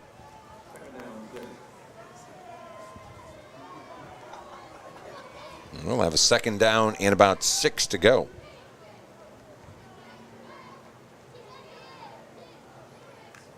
And at quarterback is D. Lewis. We saw him in the first half for a little bit. He keeps it here on the quarterback option. Will go out across the 30 to 32-yard line to bring up 3rd down and 3. Montavious Eason of Hope rides him to the ground with the tackle. Again, we don't really have starters for you, so unfortunately we can't just throw out all these names that are the starting lineup because they're shuffling guys in and out so quickly. We do our best here to try to keep up with them. 3rd down and 3, 32-yard line. And back to the ground again. Bailey again, and not going to get there. He got stood up at the 32-yard line. They'll ride him back inside the 25, but that defense, led by Jordan Light and Monticello, stood up again, and Texas 3 and out another time. Yeah, really nice job. Actually, 2 Monticello players. Keith Wells Jr. held him up, and then making the tackle, as you said, was Jordan Light. So a nice combination by the Hot Springs players. Yeah, and they'll give it almost a half-yard loss that time for Bailey. And it's going to bring up 4th down. So back on's Austin Miller. Quick 3 and out for Texas. And the lack of first downs and the lack of passing yardage continues for the Texas side. Arkansas trailing 7-3 will get the ball back now. Miller with the free punt that will be caught up at the 38-yard line. You wonder why these guys coming up and grab it, because it's going to be called dead where it finishes. So that time you saw Raquel Williams from El Dorado running up to get to it. If he doesn't get it and it rolls, Arkansas starts back wherever. It's not where it hits, it's where it stops. And that's why the punt returners, even on these dead balls, are running up to grab the ball as quickly as they can. Looking to save that yardage. That's right. Which you wish in high school they would all do that. You really do. You don't want to let that ball hit. Hot Springs' Isaac Shelor returns at quarterback for the second half. He has been going the entire way. In the backfield now with him, LaShawn Jones, 25. He's a young man from Cutter Morning Star. They play 8-man football. They got so small that they ended up having to cut back on the program. They just didn't have bodies. And so LaShawn Jones, who was the quarterback this past year, he's 5'10", 185 pounds, 159 carries, 1,175 yards, and 17 touchdowns. Mount Vernon's Keaton Decker on the tackle for Texas. So it's a short gain of about 3 for number 25, LaShawn Jones. It's going to bring up 2nd down and 7, ball at the 42-yard line. Shelor from Hot Springs, a quarterback. He'll move Jones from his left to his right. Back to pass. And that ball looked like it may have been, tell you what, very close to being a lateral. Tyjon Jones from Hope was the intended target out there. That dangerously Jones let just lay on the ground, and Texas guys were quick to try to get to it, but it will be incomplete and bring up 3rd down. Really like to see Jones on that. Any question you want to dive on that football just in case they do rule that a lateral and the defense could pick it up and advance it. Playing here in the 3rd, there was not much scoring in the first half. Touchdown interception from Travion Jones of about 80 yards was the only touchdown of the game. And we also had a 29-yard field goal from J. Todd Baker for Arkansas. Back into the game, number 30, Jatoni McGee from Camden Fairview. He got a lot of work in the first half. Back to pass, Shelor. He's going to throw that way to McGee. Catches the ball, avoids one tackler, a second, but he'll be dropped just shy of the 1st down. It's going to bring up 4th down and 2. Patrick Boyd of Hugh Springs and Dalton Daniel of New Boston combine on the stop. Nice play, some nice moves there by McGee out in the open field, but not quite enough to pick up the 1st down. Really impressed with McGee. Very skillful running the football as well as catching it out of the backfield. And as we said, he's heading to Northeastern State to play next year. Had 10 receptions on the season. He's had a couple in this game, and they're going to go for it on 4th and a few. Hand off to McGee, hit in the backfield, hanging on for dear life, and he's not going to get there. Boy, that's well played. 33 is Nick Chappelle from Mount Pleasant. He got there first and held on, and Texas gets the ball back on the Arkansas side of the field after a loss of a yard on the play. And that's a big defensive stand for the guys from Texas. As you said, nice play by Chappelle, and then LaQuinton Searcy of Dangerfield was able to come up and complete the tackle for the Texas side. So Texas takes it back over. 6:55 left to play in the third quarter. Texas leading 7-3. And it's Jalen Woodside back in at quarterback. They're still trying to figure out their offense a little bit. Woodside, it's the quick snap, handoff up the middle, pushing forward across the 45 down to about the 42-yard line. And a gain of about 6 for the Texas side. On the carry that time was 44. That's Chris Worthy from Paris Chisholm. Pierce Smalley of Hot Springs High School on the tackle for Arkansas. They go gain of 5, so 2nd and 5. Again, Texas looking for its first offensive first down. They're trying to get it here. Handoff to Worthy again. Worthy cuts and is held up at the 40-yard line. Gain of 2. It'll bring up 3rd down and 3. Jordan Light of Monticello was the first one there, and then he was quickly joined by the Tavern Thompson of Prescott. Offensive line, Ty Blizzard from Atlanta, Oren Gar from Liberty Ilo, Gabe Dials from Liberty Ilo, see Aston Ledbetter from Mount Pleasant, and Jody McGee from Paul Pewitt. Toss out, caught at the 37-yard line. That's going to be the first down and first completion for Texas. Quinion Ellison of Queen City with the reception. He brings it across the 30 to the 27-yard line. Nice catch on the screen pass, and then he does a good job getting upfield and picking up enough, more than enough for the first down for the Texas side. Jalen Woodside completes the first pass of the afternoon for Texas, and it gets them their first down as they're marching at the 27-yard line, leading 7-3. Trying to add to it. Woodside handoff to Worthy. Breaks one tackle, cannot break a second as he's dropped for a loss of a couple. Anthony Ramirez from Horatio on the tackle. Nice play again by Ramirez. Texas, if you are going to wait this long to get a first down, you might as well get it when you get really good field position to start this drive, as they did. 5.5 left to play in the third. 7-3 Texas. I think they may have settled on they like what's going on with Woodside at quarterback. JoJo Bailey back into the game in the backfield as he's to Woodside's left. Will be out for this play. Trips right for the offense. Well, Woodside bobbled the snap that came back. A couple of those snaps have come back a little bit hot, and he bobbled that one and blew the timing out of everything on that play. Jaden Cole of Magnolia, who earlier had the fumble recovery, making the tackle there for Arkansas. And that's going to be a loss back to the 31-yard line. And it's going to bring up 2nd down and 12.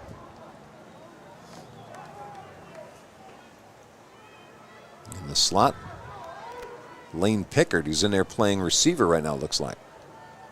Yeah, somebody moved early. Where's the flags? I still haven't seen a flag come in. Yeah, there's the 5-yard penalty, but I didn't see anybody throw any laundry. I just assumed, well, that's going to be 5 yards. That one was so obvious they didn't think they had to draw any attention with the flag. So back to the 36-yard line. Texas humming along after that first down, and now they go in the wrong direction. See if they run it to the left side, since that's what they were set up to do on that play. They fake it. Woodside rolling right, going deep. He's got a man near the goal line, but well defended by Arkansas's Raquel Williams, who knocks that ball away from the intended target. That was Pinkard back there, and it's going to bring up 3rd down.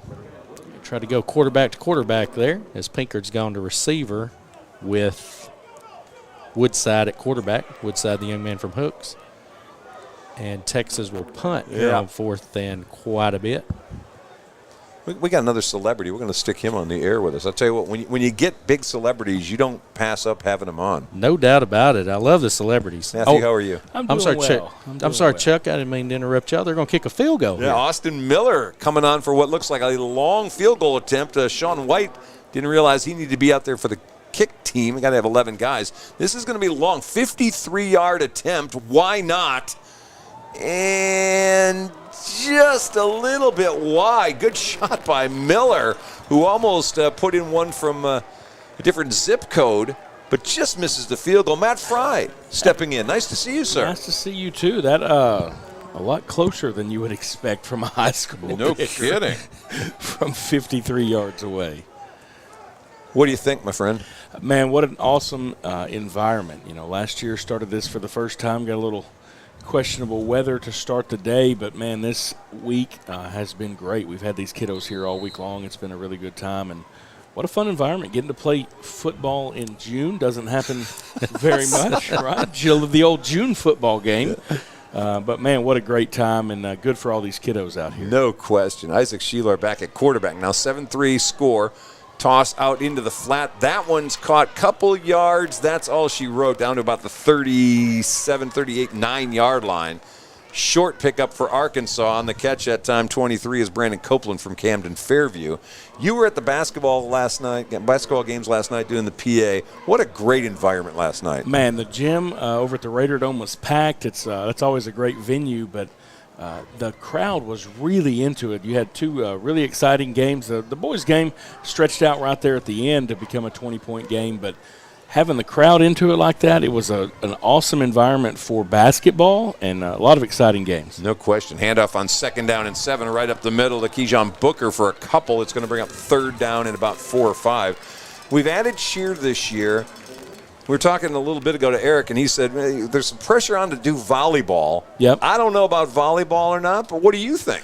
I think anytime you give these kids a chance to come back and perform one more time, I think especially this time of year where you've had all the graduations in the last week, everybody gets a little bit sentimental because now all of a sudden, high school is done. And so just that opportunity to come back together, maybe get to play with some of the people you played against. It's a cool opportunity. From a teacher perspective, I do that too. Oh, high school's done. Thank you. Let's go home, right? Yeah, but there are probably 3 or 4 kids over your years-long career that you wouldn't mind seeing again. Yeah, a couple. Yeah. Short gain for Booker. It's going to bring up 4th down for Arkansas. I don't know how you make the basketball games any better than what we saw last night. I know that we talk about the margins weren't necessarily great close at the end, but they were competitive all the way through, I felt. Man, absolutely, and I think a lot of that goes back to who you have as coaches. Being able to bring those kids together. They came in yesterday morning, and at the end of the day, they played basketball together, which obviously is a little bit more, of an ebb and flow game different than football, but still – there was some actual basketball going on last night. And, of course, I know Mr. Boston here is a lot more expert in that, but there was real basketball happening. I was just going to say, we were so impressed with Arkansas late in the game, spreading the floor and playing keep away, and then they would take layups when they had the opportunity. They looked like they had been coached an entire season instead of a couple hours in the morning. I don't know if not having watched that now, if I'm a coach, I'm not thinking about how I'm building my roster for next year. I mean, I think Texas was lacking length last night. Absolutely. If you're going to coach this next year, you better find some guys over 6'4". Yeah, go get you some big guys because that was all on the ground there. Yep. That was the difference in that game last night. Arkansas was just huge and had some athletes that could play. Well, Jaquavius Birmingham got in the game, got one handoff, and for the second time in this game, Texas has put the ball on the ground on a 1st down play, and Arkansas trailing 7-3 right on the doorstep again at the 22-yard line. It was Hope's Montavious Eason comes up with the fumble recovery for Arkansas.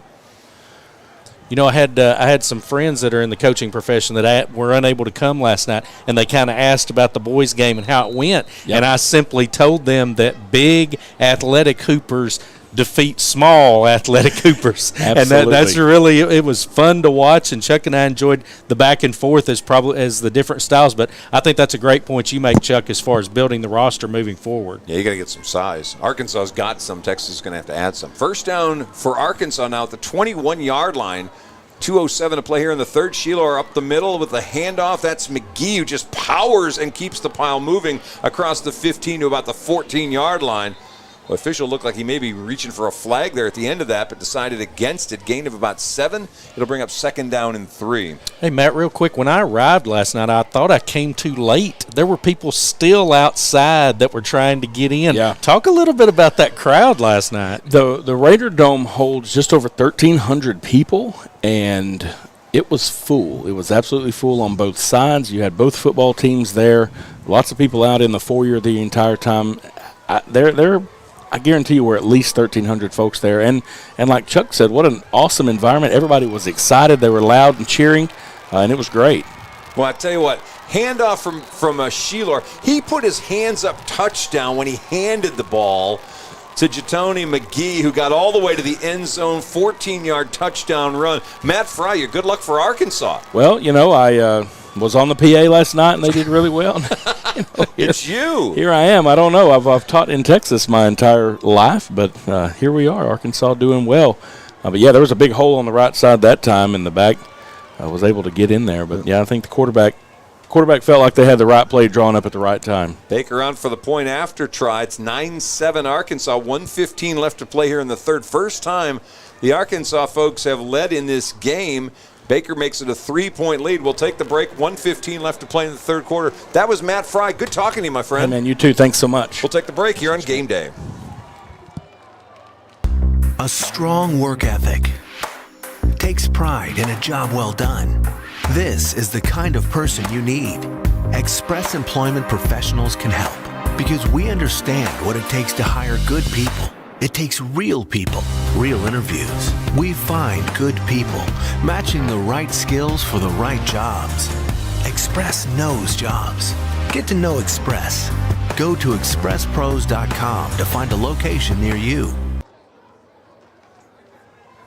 Well. Fumbles lead to points. Arkansas has recovered 2 Texas fumbles, have turned them into 10 points, and they lead Texas by a 10-7 margin. Tony McGee with the 14-yard touchdown run. He's got 11 carries, 65 yards on the touchdown, and starting to move his name up into the contention for offensive MVP. He most certainly is at all levels of football and all levels of all-star game, playoffs, whatever you want to say. Turnovers always play a key in the outcome. Texas has 3 of them in this game, an interception and 2 fumbles they've lost, and they'll get the ball at the 25-yard line after the kickoff. Arkansas's got 1 turnover. That resulted in the 80-yard interception return, so it has really been a game all about the turnovers. Looks like Texas is going to return with D. Lewis from Dangerfield at quarterback.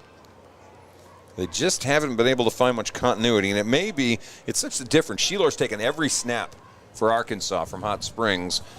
Texas has played with 3 different quarterbacks, Lewis, Pinkard, and Woodside, and just nobody's been able to get a sustained drive going. So they'll go back to Lewis, a Dangerfield product. First down and 10. Ball's going to be at the 25-yard line. Minute 14 left to play in the third quarter. Texas will split out 3 receivers wide right. Nobody on the left side. We'll see where Lewis is going with this. Instead, handoff. Nothing doing. Boy, that closed in a hurry as JoJo Bailey barely got back to the line of scrimmage. It'll be second down and 10. Jordan Light of Monticello was there to make the tackle on the run from behind, but actually that defensive line of Arkansas had everything pretty stonewalled as far as Bailey was concerned. Tell you what, Light has been impressive as well. We started to think about defensive MVPs in this game. The Dangerfield linemen looked real impressive early on, but Arkansas has done a really nice job shutting down the Texas offense. Second down and 10 at the 25. Back to pass, Lewis. Looking left, throws left, and it's in the ground. Intended for Montarian Henderson from Hooks to bring up third down. And the offensive woes continue for Texas. A little low on the throw. Henderson was open out there and kind of set to get off to the races, so big third down play here for Texas. Texas completed 1 of their 6 passes so far this evening. Third down and 10. And they're going to have to figure out something in a big hurry. Ellison's going to be split out in the slot left. Looks like Betts is going to be outside of him. On third down, Lewis back to pass, in trouble. And whoa, I don't know what that was, kind of flipped the ball. That's a loose ball scooped up by Arkansas. They're going to get into the end zone as Keith Wells from Monticello finds a little gift on the turf as D. Lewis with an ill-advised try to throw it over his shoulder a la Randy Moss back in the day. And instead, it turns into 6 points for Arkansas with 22 seconds left to play in this quarter. And yet another Texas turnover, and this one immediately turns into points for Arkansas. You almost wonder if he wasn't going to be called in the grasp because they really got toward him in a hurry, but he couldn't hold on to the football, loses the fumble, and I say loses it, kind of threw it away. And Arkansas cashes in. Baker on for the point after try now.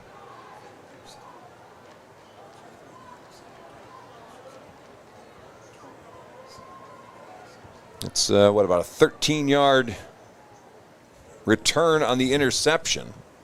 Yes. Here's the point after try. It is up. It is good. So with 22 seconds left to play in the third quarter, Arkansas on top now by a score of 17-7. Quick break. We'll come right back to Texarkana Game Day.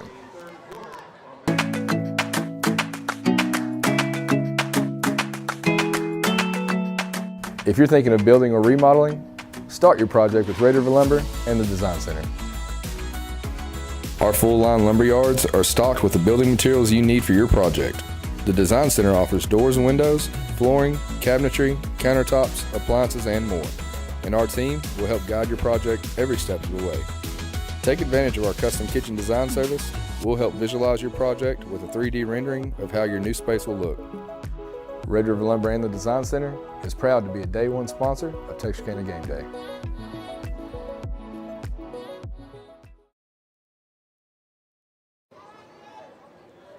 Well, 22 seconds are left to play here in the third quarter. Chuck, Zach, Jason, Boston with you. And Arkansas has turned turnovers into magic. 2 quick touchdowns here in this third quarter, and they lead 17-7. And you got to go and ask D. Lewis, what were you thinking, young man? Yes, that was an odd play. As you said, there were 3 converging on him, so it looked like he was just going to be stopped and they were going to blow the play dead. And then he decided to flip it as he kind of turned around in a circle, and heady play by the Arkansas defender to pick it up and race to the end zone with it for 6. So each team has benefited from a touchdown immediately scored by their defense. All right, well, Texas is going to have to figure something out now. Down by a couple of scores. Jalen Woodside back in there at quarterback. And how about another near turnover? This goes all the way back to the 11-yard line. Woodson's had issues with the snap several times since he's been in there, and it continues. Loss of 14 for Texas. Emmaus Young of El Dorado goes back to touch him. And that's going to bring an end to the third quarter. It's going to be second down and a bunch for Texas. They trail by 10 as we take the break. We'll flip sides of the field, and we'll come back for the fourth quarter here on Texarkana Game Day.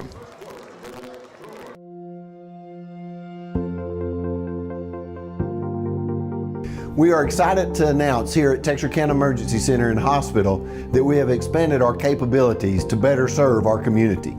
As a hospital, we have the capability for inpatient services. After your outstanding emergency care, we can smoothly transition you into one of our new inpatient rooms that have telemetry monitors in every room to continue your concierge medicine care. While our patients continue receiving their care in their inpatient suites, we also make sure that your loved ones are taken care of with our outstanding facilities.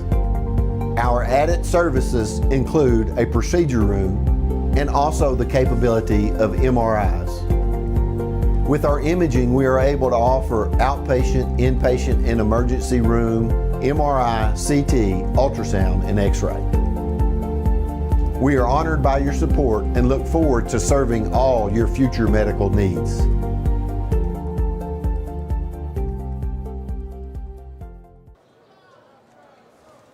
All right, we're going to start the fourth quarter here at Tiger Stadium, Grimm Park. Texas High is home, and right now Texas is trailing in this FCA showdown to Arkansas by a 17-7 score. We start the fourth quarter with Texas facing a 2nd and 24 back at the 11-yard line.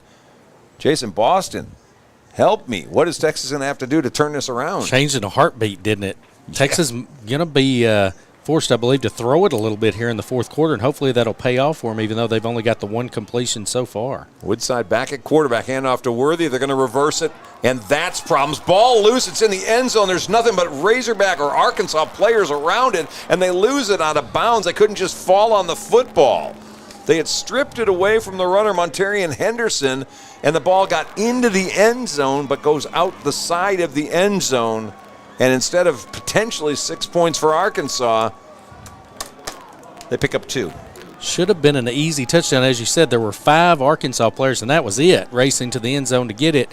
And the player who, instead of just diving on top of the basketball, he tried to grab it as he rolled, and when he grabbed and rolled, it flew out of his hands and out of the side of the end zone, resulting in a safety. Yep, bad stuff for Texas. Just keeps continuing. The turnovers, all 19 points accredited to turnovers by Texas today. Yes, indeed. And as we said, that's an important part of any football game, and it has really shown up on both sides. Texas' one touchdown was the pick six of 80 yards, and then Arkansas has gotten the safety immediately. They had the scoop and score the possession before, and now they will be receiving the football from Texas after the safety. Yeah, we'll have a free kick for Texas.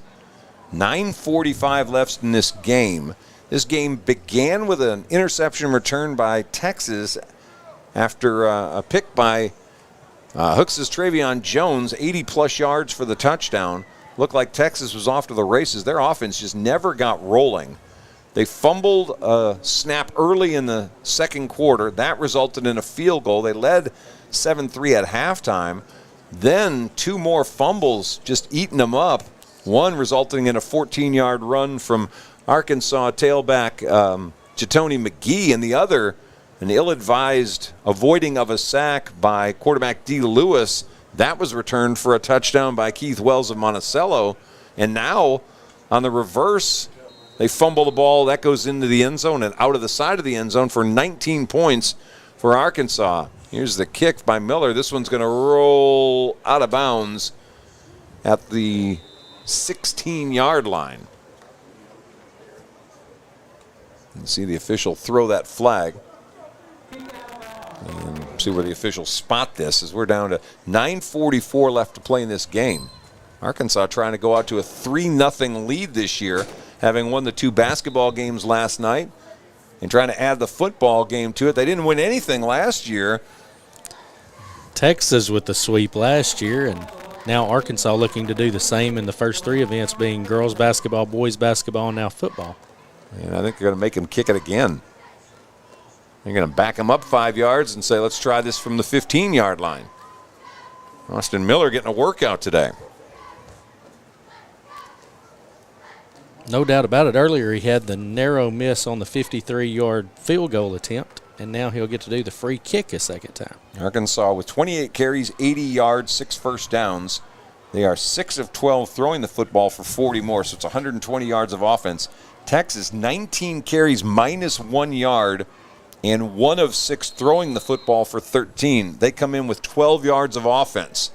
This free kick will come all the way to the 36-yard line. That's where Arkansas will touch it, and they'll get it actually at the 37-yard line with 9:40 left to play.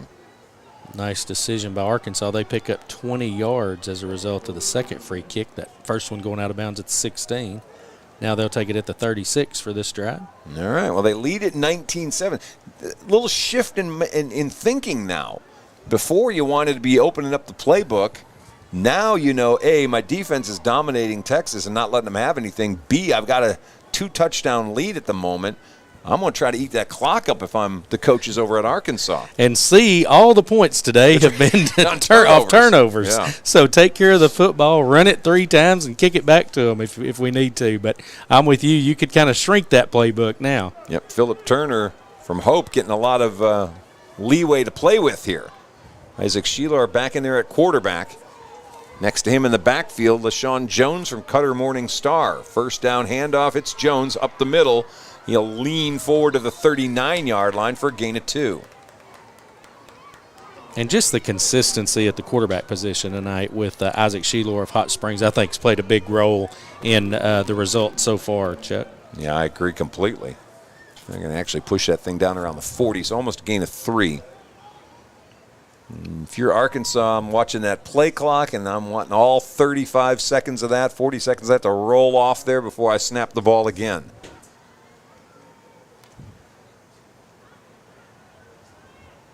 And they're taking their time. You can see Jordan Light from Monticello is coming as kind of an H-back behind that line of scrimmage. Jones still in the backfield. They're real heavy left, and instead they're going to, or heavy right rather, hand off left. Jones trying to get away from those Dangerfield defensive linemen and just cannot. And there will be no gain on the play. It'll bring up 3rd down. LaDonte Johnson of Dangerfield and Noah Mayo of Paul Pewitt combine on the tackle for Texas. So third down coming up, third and about 7. 8.5 minutes left here in our All-Star Showdown. See if we got the guys back in the secondary. I haven't talked about Michael Riley and Tyreek Robinson are the safeties for Texas. Christopher Betts from DCAB, one of the corners on the far side. Who have I got over there? I think that may be Keelan Bennett from Pleasant Grove on the other side. Sure is. Keelan Benton for PG. Yep. So you have a heavy Texarkana secondary. Only guy from DCAB is Betts over here on the near side, number 15. Third down and 7. They'll bring the big man back in. Sheelar back to pass. He's going to loft one up, intending for Tyson Jones of Hope. That's incomplete. Betts on the coverage, and he comes up hobbling just a little bit.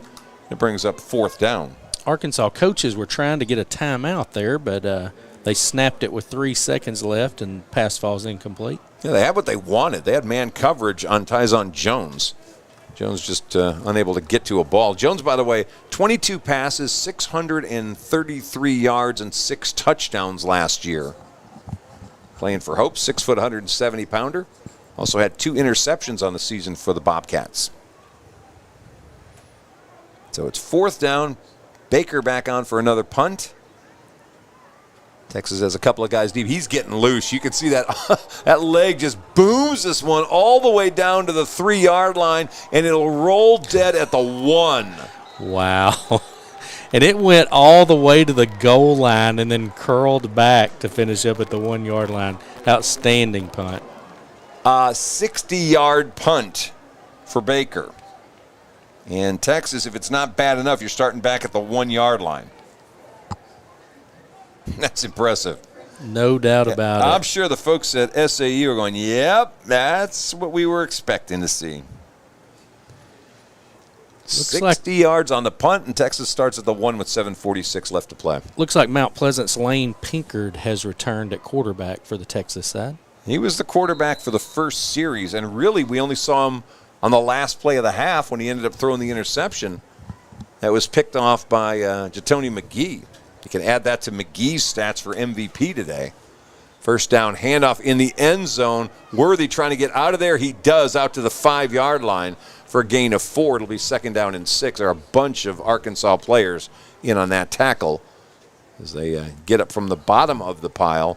Number 13, that's DeTavern Thompson from Prescott. Also, Jatoni McGee, stop me if you've heard that name, from Camden Fairview, also involved on the tackle. Tell you what, somebody's getting a heck of a football player. Those folks at Northeastern are getting a heck of a player. He's had an outstanding game here tonight. They're playing linebacker right now. He's with Alexis Ramirez from Horatio behind that line. Remember, linebackers have to be 3 yards behind the line. Pinkard back to pass, throwing the slant. That one's caught by Ellison up at the 15-yard line for a first down. Connection with the Queen City senior. Ellison's done a good job. Good route runner, good hands. He's got the 2 catches for Texas on the night. That one a gain of 10, and it moves the chains. Can't say that very often tonight for Texas. They're running out of time. 6:55 left to play. Trailing 19-7. They've got to have 2 touchdowns. Pinkard moving Worthy up about an inch. And then hands off to him, sweeping right. Up the middle for about 7-8 yards. It's the best offense that Texas has had in these last 2 or 3 plays. It brings up second down and 2. LaShawn Jones of Cutter Morning Star, we talked about him earlier on offense, now showing up on the defensive side, makes the tackle. Deep in the secondary for Arkansas. Number 0 is KJ Love from Camden Fairview. Got a chance to see him. He's playing corner right now. Safeties are Kieron Brown from Hope. He's one of them. The other is Pierce Smalley from Hot Springs. Pinkard back to pass. Looking. He's going to have to throw this long. Lays it up deep, and that ball's tipped and nearly intercepted. It was intended for JoJo Bailey as they were running that wheel route.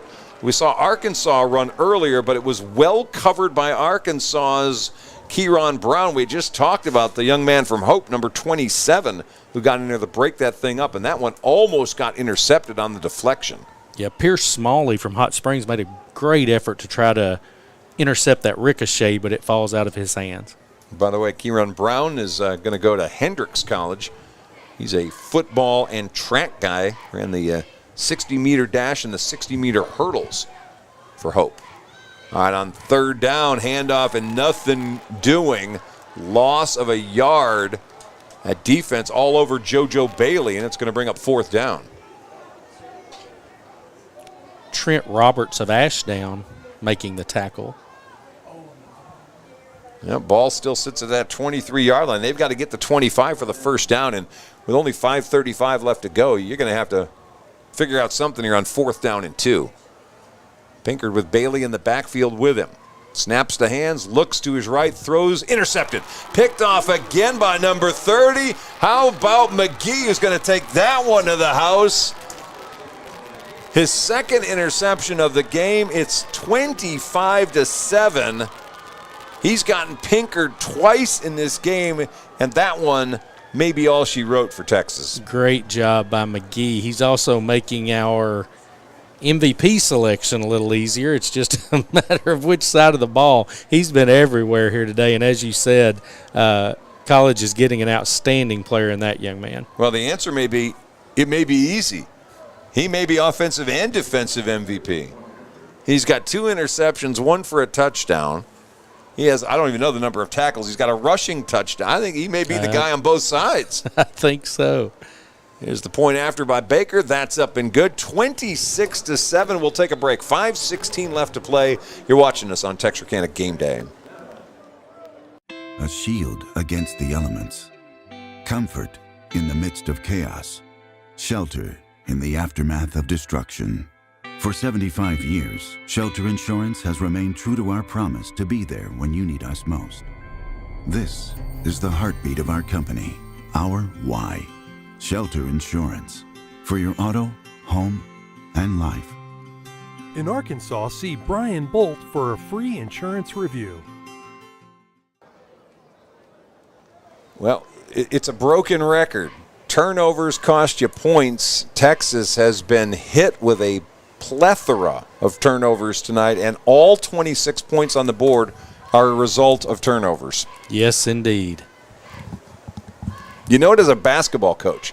Turnovers cost you points. They do. You don't always see it in football happen as quickly. In basketball, a lot of times there's a steal and a layup, and there's 2 points off 1 turnover. We've seen a lot here tonight, 3-4 different times where immediately something happened, a good play by the defense or a poor play by the offense, immediately resulting in points for the opponent. Yep. So we've got a safety, we've got a pick 6, we've got a fumble recovery for a touchdown.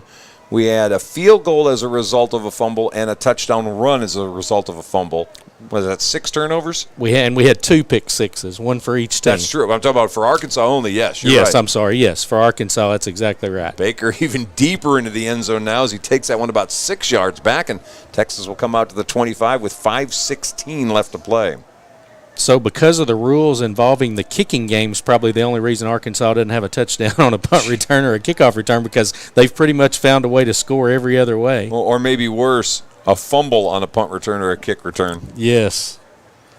All right, well, Texas with a little work and not much time, or maybe a lot of work and a little time. And let's see who we're going to use as quarterback this time. Jalen Woodside coming back in. The former Pleasant Grove and Hooks Hornet. Gabriel Dials comes in from Liberty Ilo on that offensive line. Woodside playing at Hendricks next year as well. First down, he's going to pass. Got a man open, 35-yard line. That will be out to the 45-yard line on the catch. Number 21, Monterian Henderson, the running back out of Hooks. Pierce Smalley of Hot Springs on the tackle. Smalley's had a really good second half, especially here from his spot out in the secondary. First catch for somebody not named Quentin Ellison. Ball will be spotted at the 46-yard line, gain of 21 for Texas. Ty Blizzard of Atlanta in there at right guard. Back to pass, Woodside throws this one, caught in the flat, not much. In fact, won't get back to the line of scrimmage. That's a catch for Atlanta's Ashton Harper.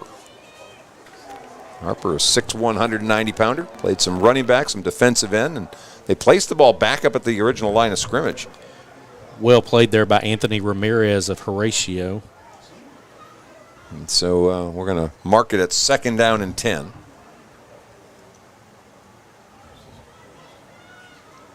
Woodside bobbles the snap, hands off to Worthy. Worthy grabbed by the shirt and drugged down from behind by Dalton Moore of Genoa Central. And I say that I'm gonna hesitate on that. That may be Greg Burton of Hope, because we've got 252s. That may be Burton that did that. Judging by the helmet, I'd say so too. Yeah. I believe that's Burton from Hope. Good play by him as well. So it brings up 3rd down, 8 to go for Texas. Worthy still in the backfield. Woodside back to pass. He's got man coverage. Steps up. Looks middle of the field. Avoids one tackler and falls near the 1st down at the 44 of Arkansas. Monticello's Jordan Light on the tackle. Is enough for a 1st down for Texas. Move the chains. 3:40 and a clock running left to play in this game.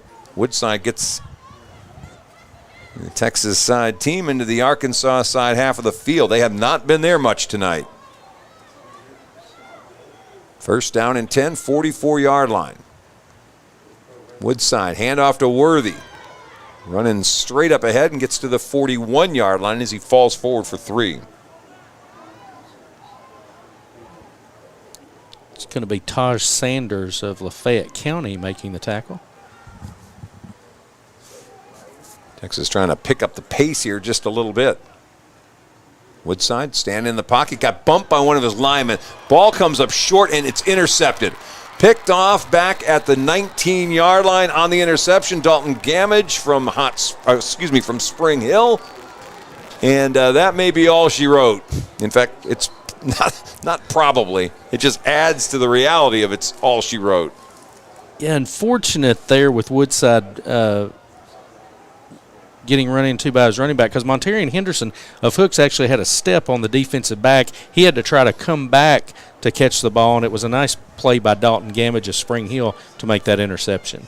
And the turnovers continue. I believe that's number 7 now on Texas. I'm going to have to go back and do some counting. I need an abacus or the socks off to figure out how many we've got. It'll be Arkansas ball, 3:09 left to play at the 15-yard line. So we've had 2 interceptions by McGee, 1 now by Gamage, fumble recovery touchdown Wells, fumble into the end zone, and then 2 other fumble recoveries. So that is 7 turnovers for Texas so far with 3:09 left to play. And so far, the first 6 resulted in points for Arkansas as well. That's true. That is true. So we shall see what happens here with them being backed up at their own 15 with 3:09 left. Yep, on the quick timeout. We'll remind you, baseball is going to come up on the 15th. They'll have a softball, baseball, not necessarily double header because they're staggered start times. 6 o'clock for softball, 7 o'clock for baseball. That's coming up on June the 15th for what will be the culmination of our FCA 2nd annual All-Star Showdown. And see if Arkansas's domination continues. 3 for 3 after this ends.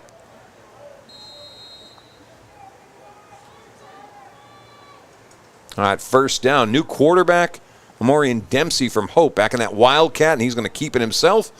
And will plow forward, 25-30, 35-40. He's off to the races. 1 man to beat, and he's taken out of bounds finally as he crosses the 40-yard line.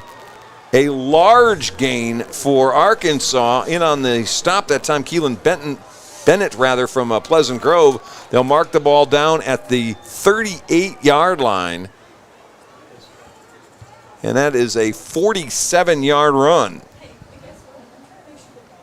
Nice run out of the Wildcat. Got there on the edge, and the speed took over. You can see where Mr. Dempsey was a pretty big weapon for the Hope Bobcats.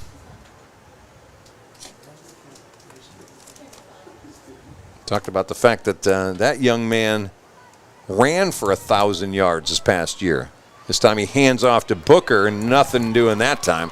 Texas defense all over him on the stop. Chappelle from Mount Pleasant will bring up 2nd down and 12, lost 2. Chappelle's had a good game. He's played really well for the defense for Texas. Young man out of Mount Pleasant High School. Just haven't had any offense. It's been the problem. Their defense early on really looked like they were dominating this game. The Texas side defensive line, led by those 3 Dangerfield kids, really early on were setting the tone, but eventually Arkansas just managed to stay away from them, and as a result have been able to take over this game thanks to those turnovers. All right, 2nd down and 12. They'll stay with the shotgun with the Wildcat with Dempsey. He keeps it again himself right up the middle, and he gets hit hard right at the line of scrimmage. Keaton Decker from Mount Vernon on the tackle. Nice play by Decker coming up with that big hit. And it's going to bring up 3rd down as he picked up the 2 original yards that Booker had lost the play before.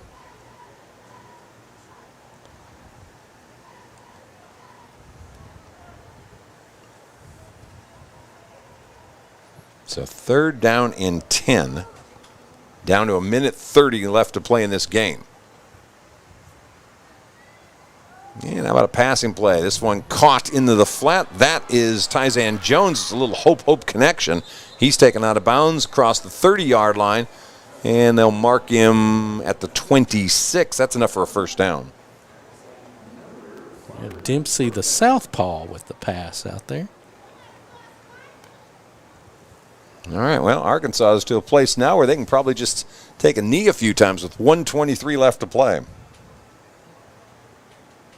Oh, it's a first pass completed by somebody not named Isaac Sheilor today. At least for the Arkansas side. 12 yards on that gain.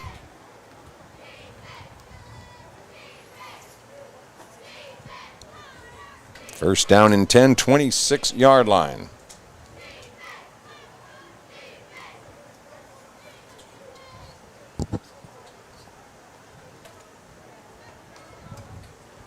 Taking a long time between the plays. There we go. We'll back up and take a knee, and we're just going to run out the clock now. Yeah, there was really no need to let the play clock run down since the game clock was not running. However, they went ahead and did it as kind of practice for what they're going to do this next play. Yep. Well, we're going to let Eric Aiken make the MVP announcement at the conclusion of this game. Looks like the final score is going to be Arkansas 26 and Texas 7. Well, we'll give you this for the leaders today. For the Arkansas side, throwing the football, Isaac Sheilor 6 of 13 for 40 yards and an interception. Maurian Dempsey went 1 for 1 for 12 yards. Running the football, Dempsey 9 for 74 yards. Jatoni McGee 11 carries, 65 yards and a score. Booker had 6 for 11.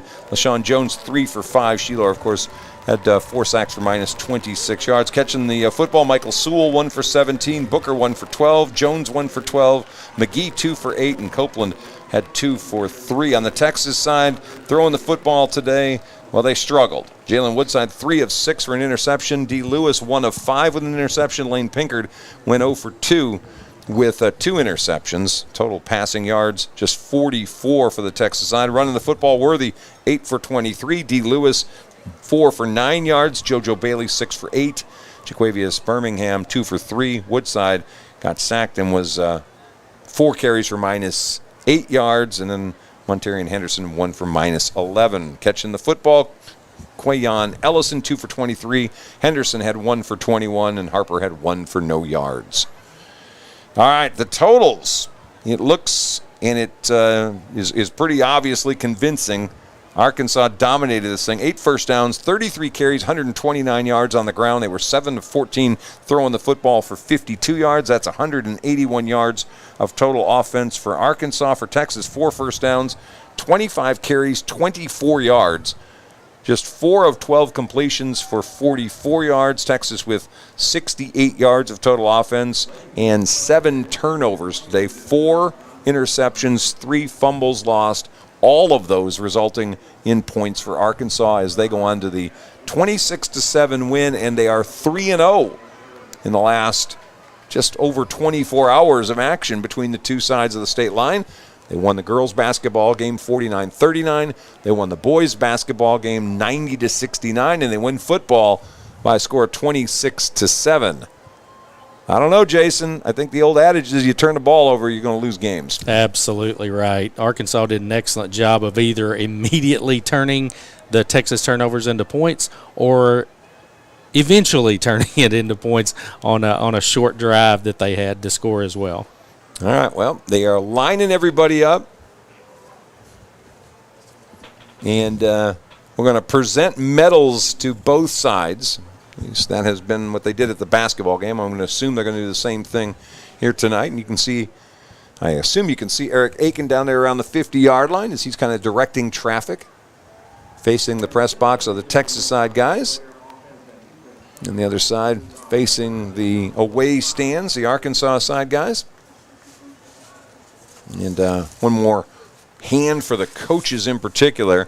For the Texas side, Rinchy Pinkard, Brandon Lane, Nathan Turner, Davin Nelson, Ryan Stanage, Jabara Williams, Augie Berend, Stan Kimball, Jason Keening, Avery Nelson, and Alex Fellows. For the Arkansas side, Philip Turner, Brian Glass, Randy Harvey, Jake Norwood, Eric McCaslin, Paul Morrow, Mark King, Jerry Littleton, Matt Kinzinger, and Jared Hubbard. Those adults helped to make sure these kids were prepared for a game and were out there staying safe. And as I see the players from each team lined up, I'm reminded of the fact that they get to keep their uniform. Yes. I love that. Yeah, that is uber cool. And first of all, they're uber cool uniforms. Yes. Sometimes you get dogs, and you're like, all right, why'd you make me take this home? This is going to be a rag in my dad's garage. These are actually very cool. And if I'm one of these guys, and if I'm a parent in particular, I'm wanting to put those in one of those framed display cases, and I'm hanging that on the wall. Exactly. I don't know how many high schools are giving their kids their jerseys as their seniors. Sometimes they do if they get new ones. Oftentimes they don't get the chance to get a uniform to take home with them. This one they get to take home. It's hanging on my wall if I'm one of these parents. Absolutely. I'm the same way. And as you said, they look really sharp as well. Just adds to it. You can see the officials for both sides, at least on the Texas side right now, giving out the medals for their guys. We're on the Arkansas side. We got an Arkansas side flag flying over there.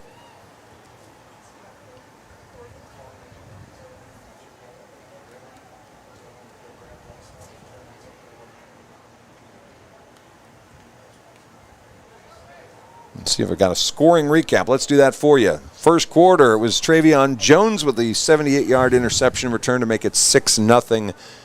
Texas with the lead. Unfortunately, they would not score again. Austin Miller with the point after. Second quarter, J. Todd Baker with a 29-yard field goal following a Texas fumble.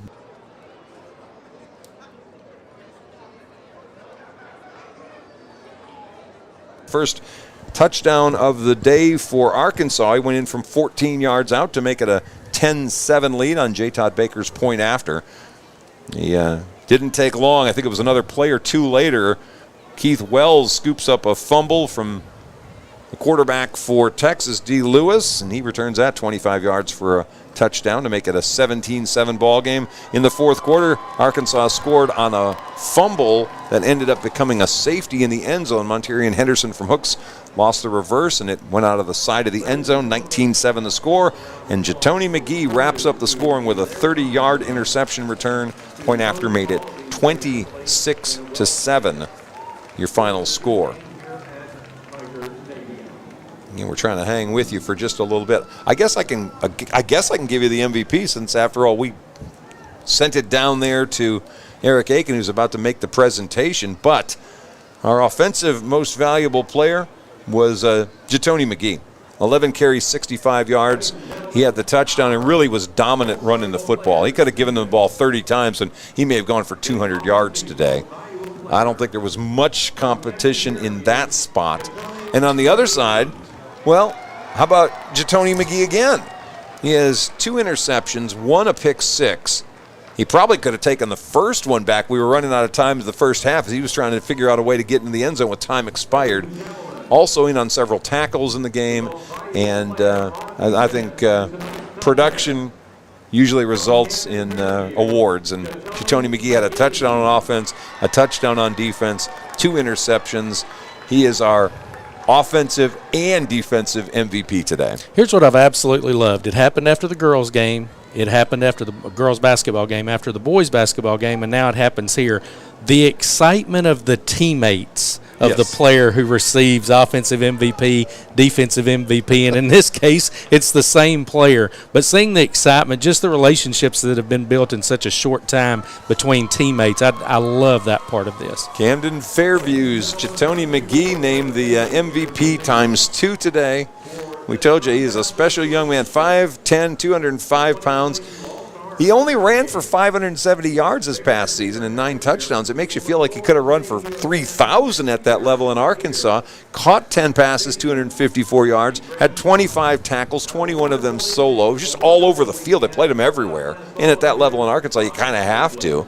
And he's getting a chance to go on and play in college. Northeastern is going to be Northeastern State is going to be his home for the next couple of years as he gets the chance to continue playing football in college as well. So big day for Mr. McGee, big day for the Arkansas folks, and they're 3-0 in the Year 2 version of our FCA All-Star Showdown. I'm going to look over at Zach Doty. How much more are we doing, young man? Whenever we're done, I'm making sure we don't lose anything down on the field. If they got everything you need. We're shaking our head yes. Thumbs are going up. I guess that means we're done. For the folks over at Tiger Vision who were so hospitable again for us today and who make sure you can see all of this, we thank them very much. For the folks at Texarkana Gameday, we thank them as well for getting this on the air for you. And for Jason Boston, I'm Chuck Zach. You guys enjoy, hopefully, a little hiatus. We'll be back for baseball and softball in about 10 days. We'll do it again here on the FCA All-Star Challenge on Texarkana Gameday. So long, everybody.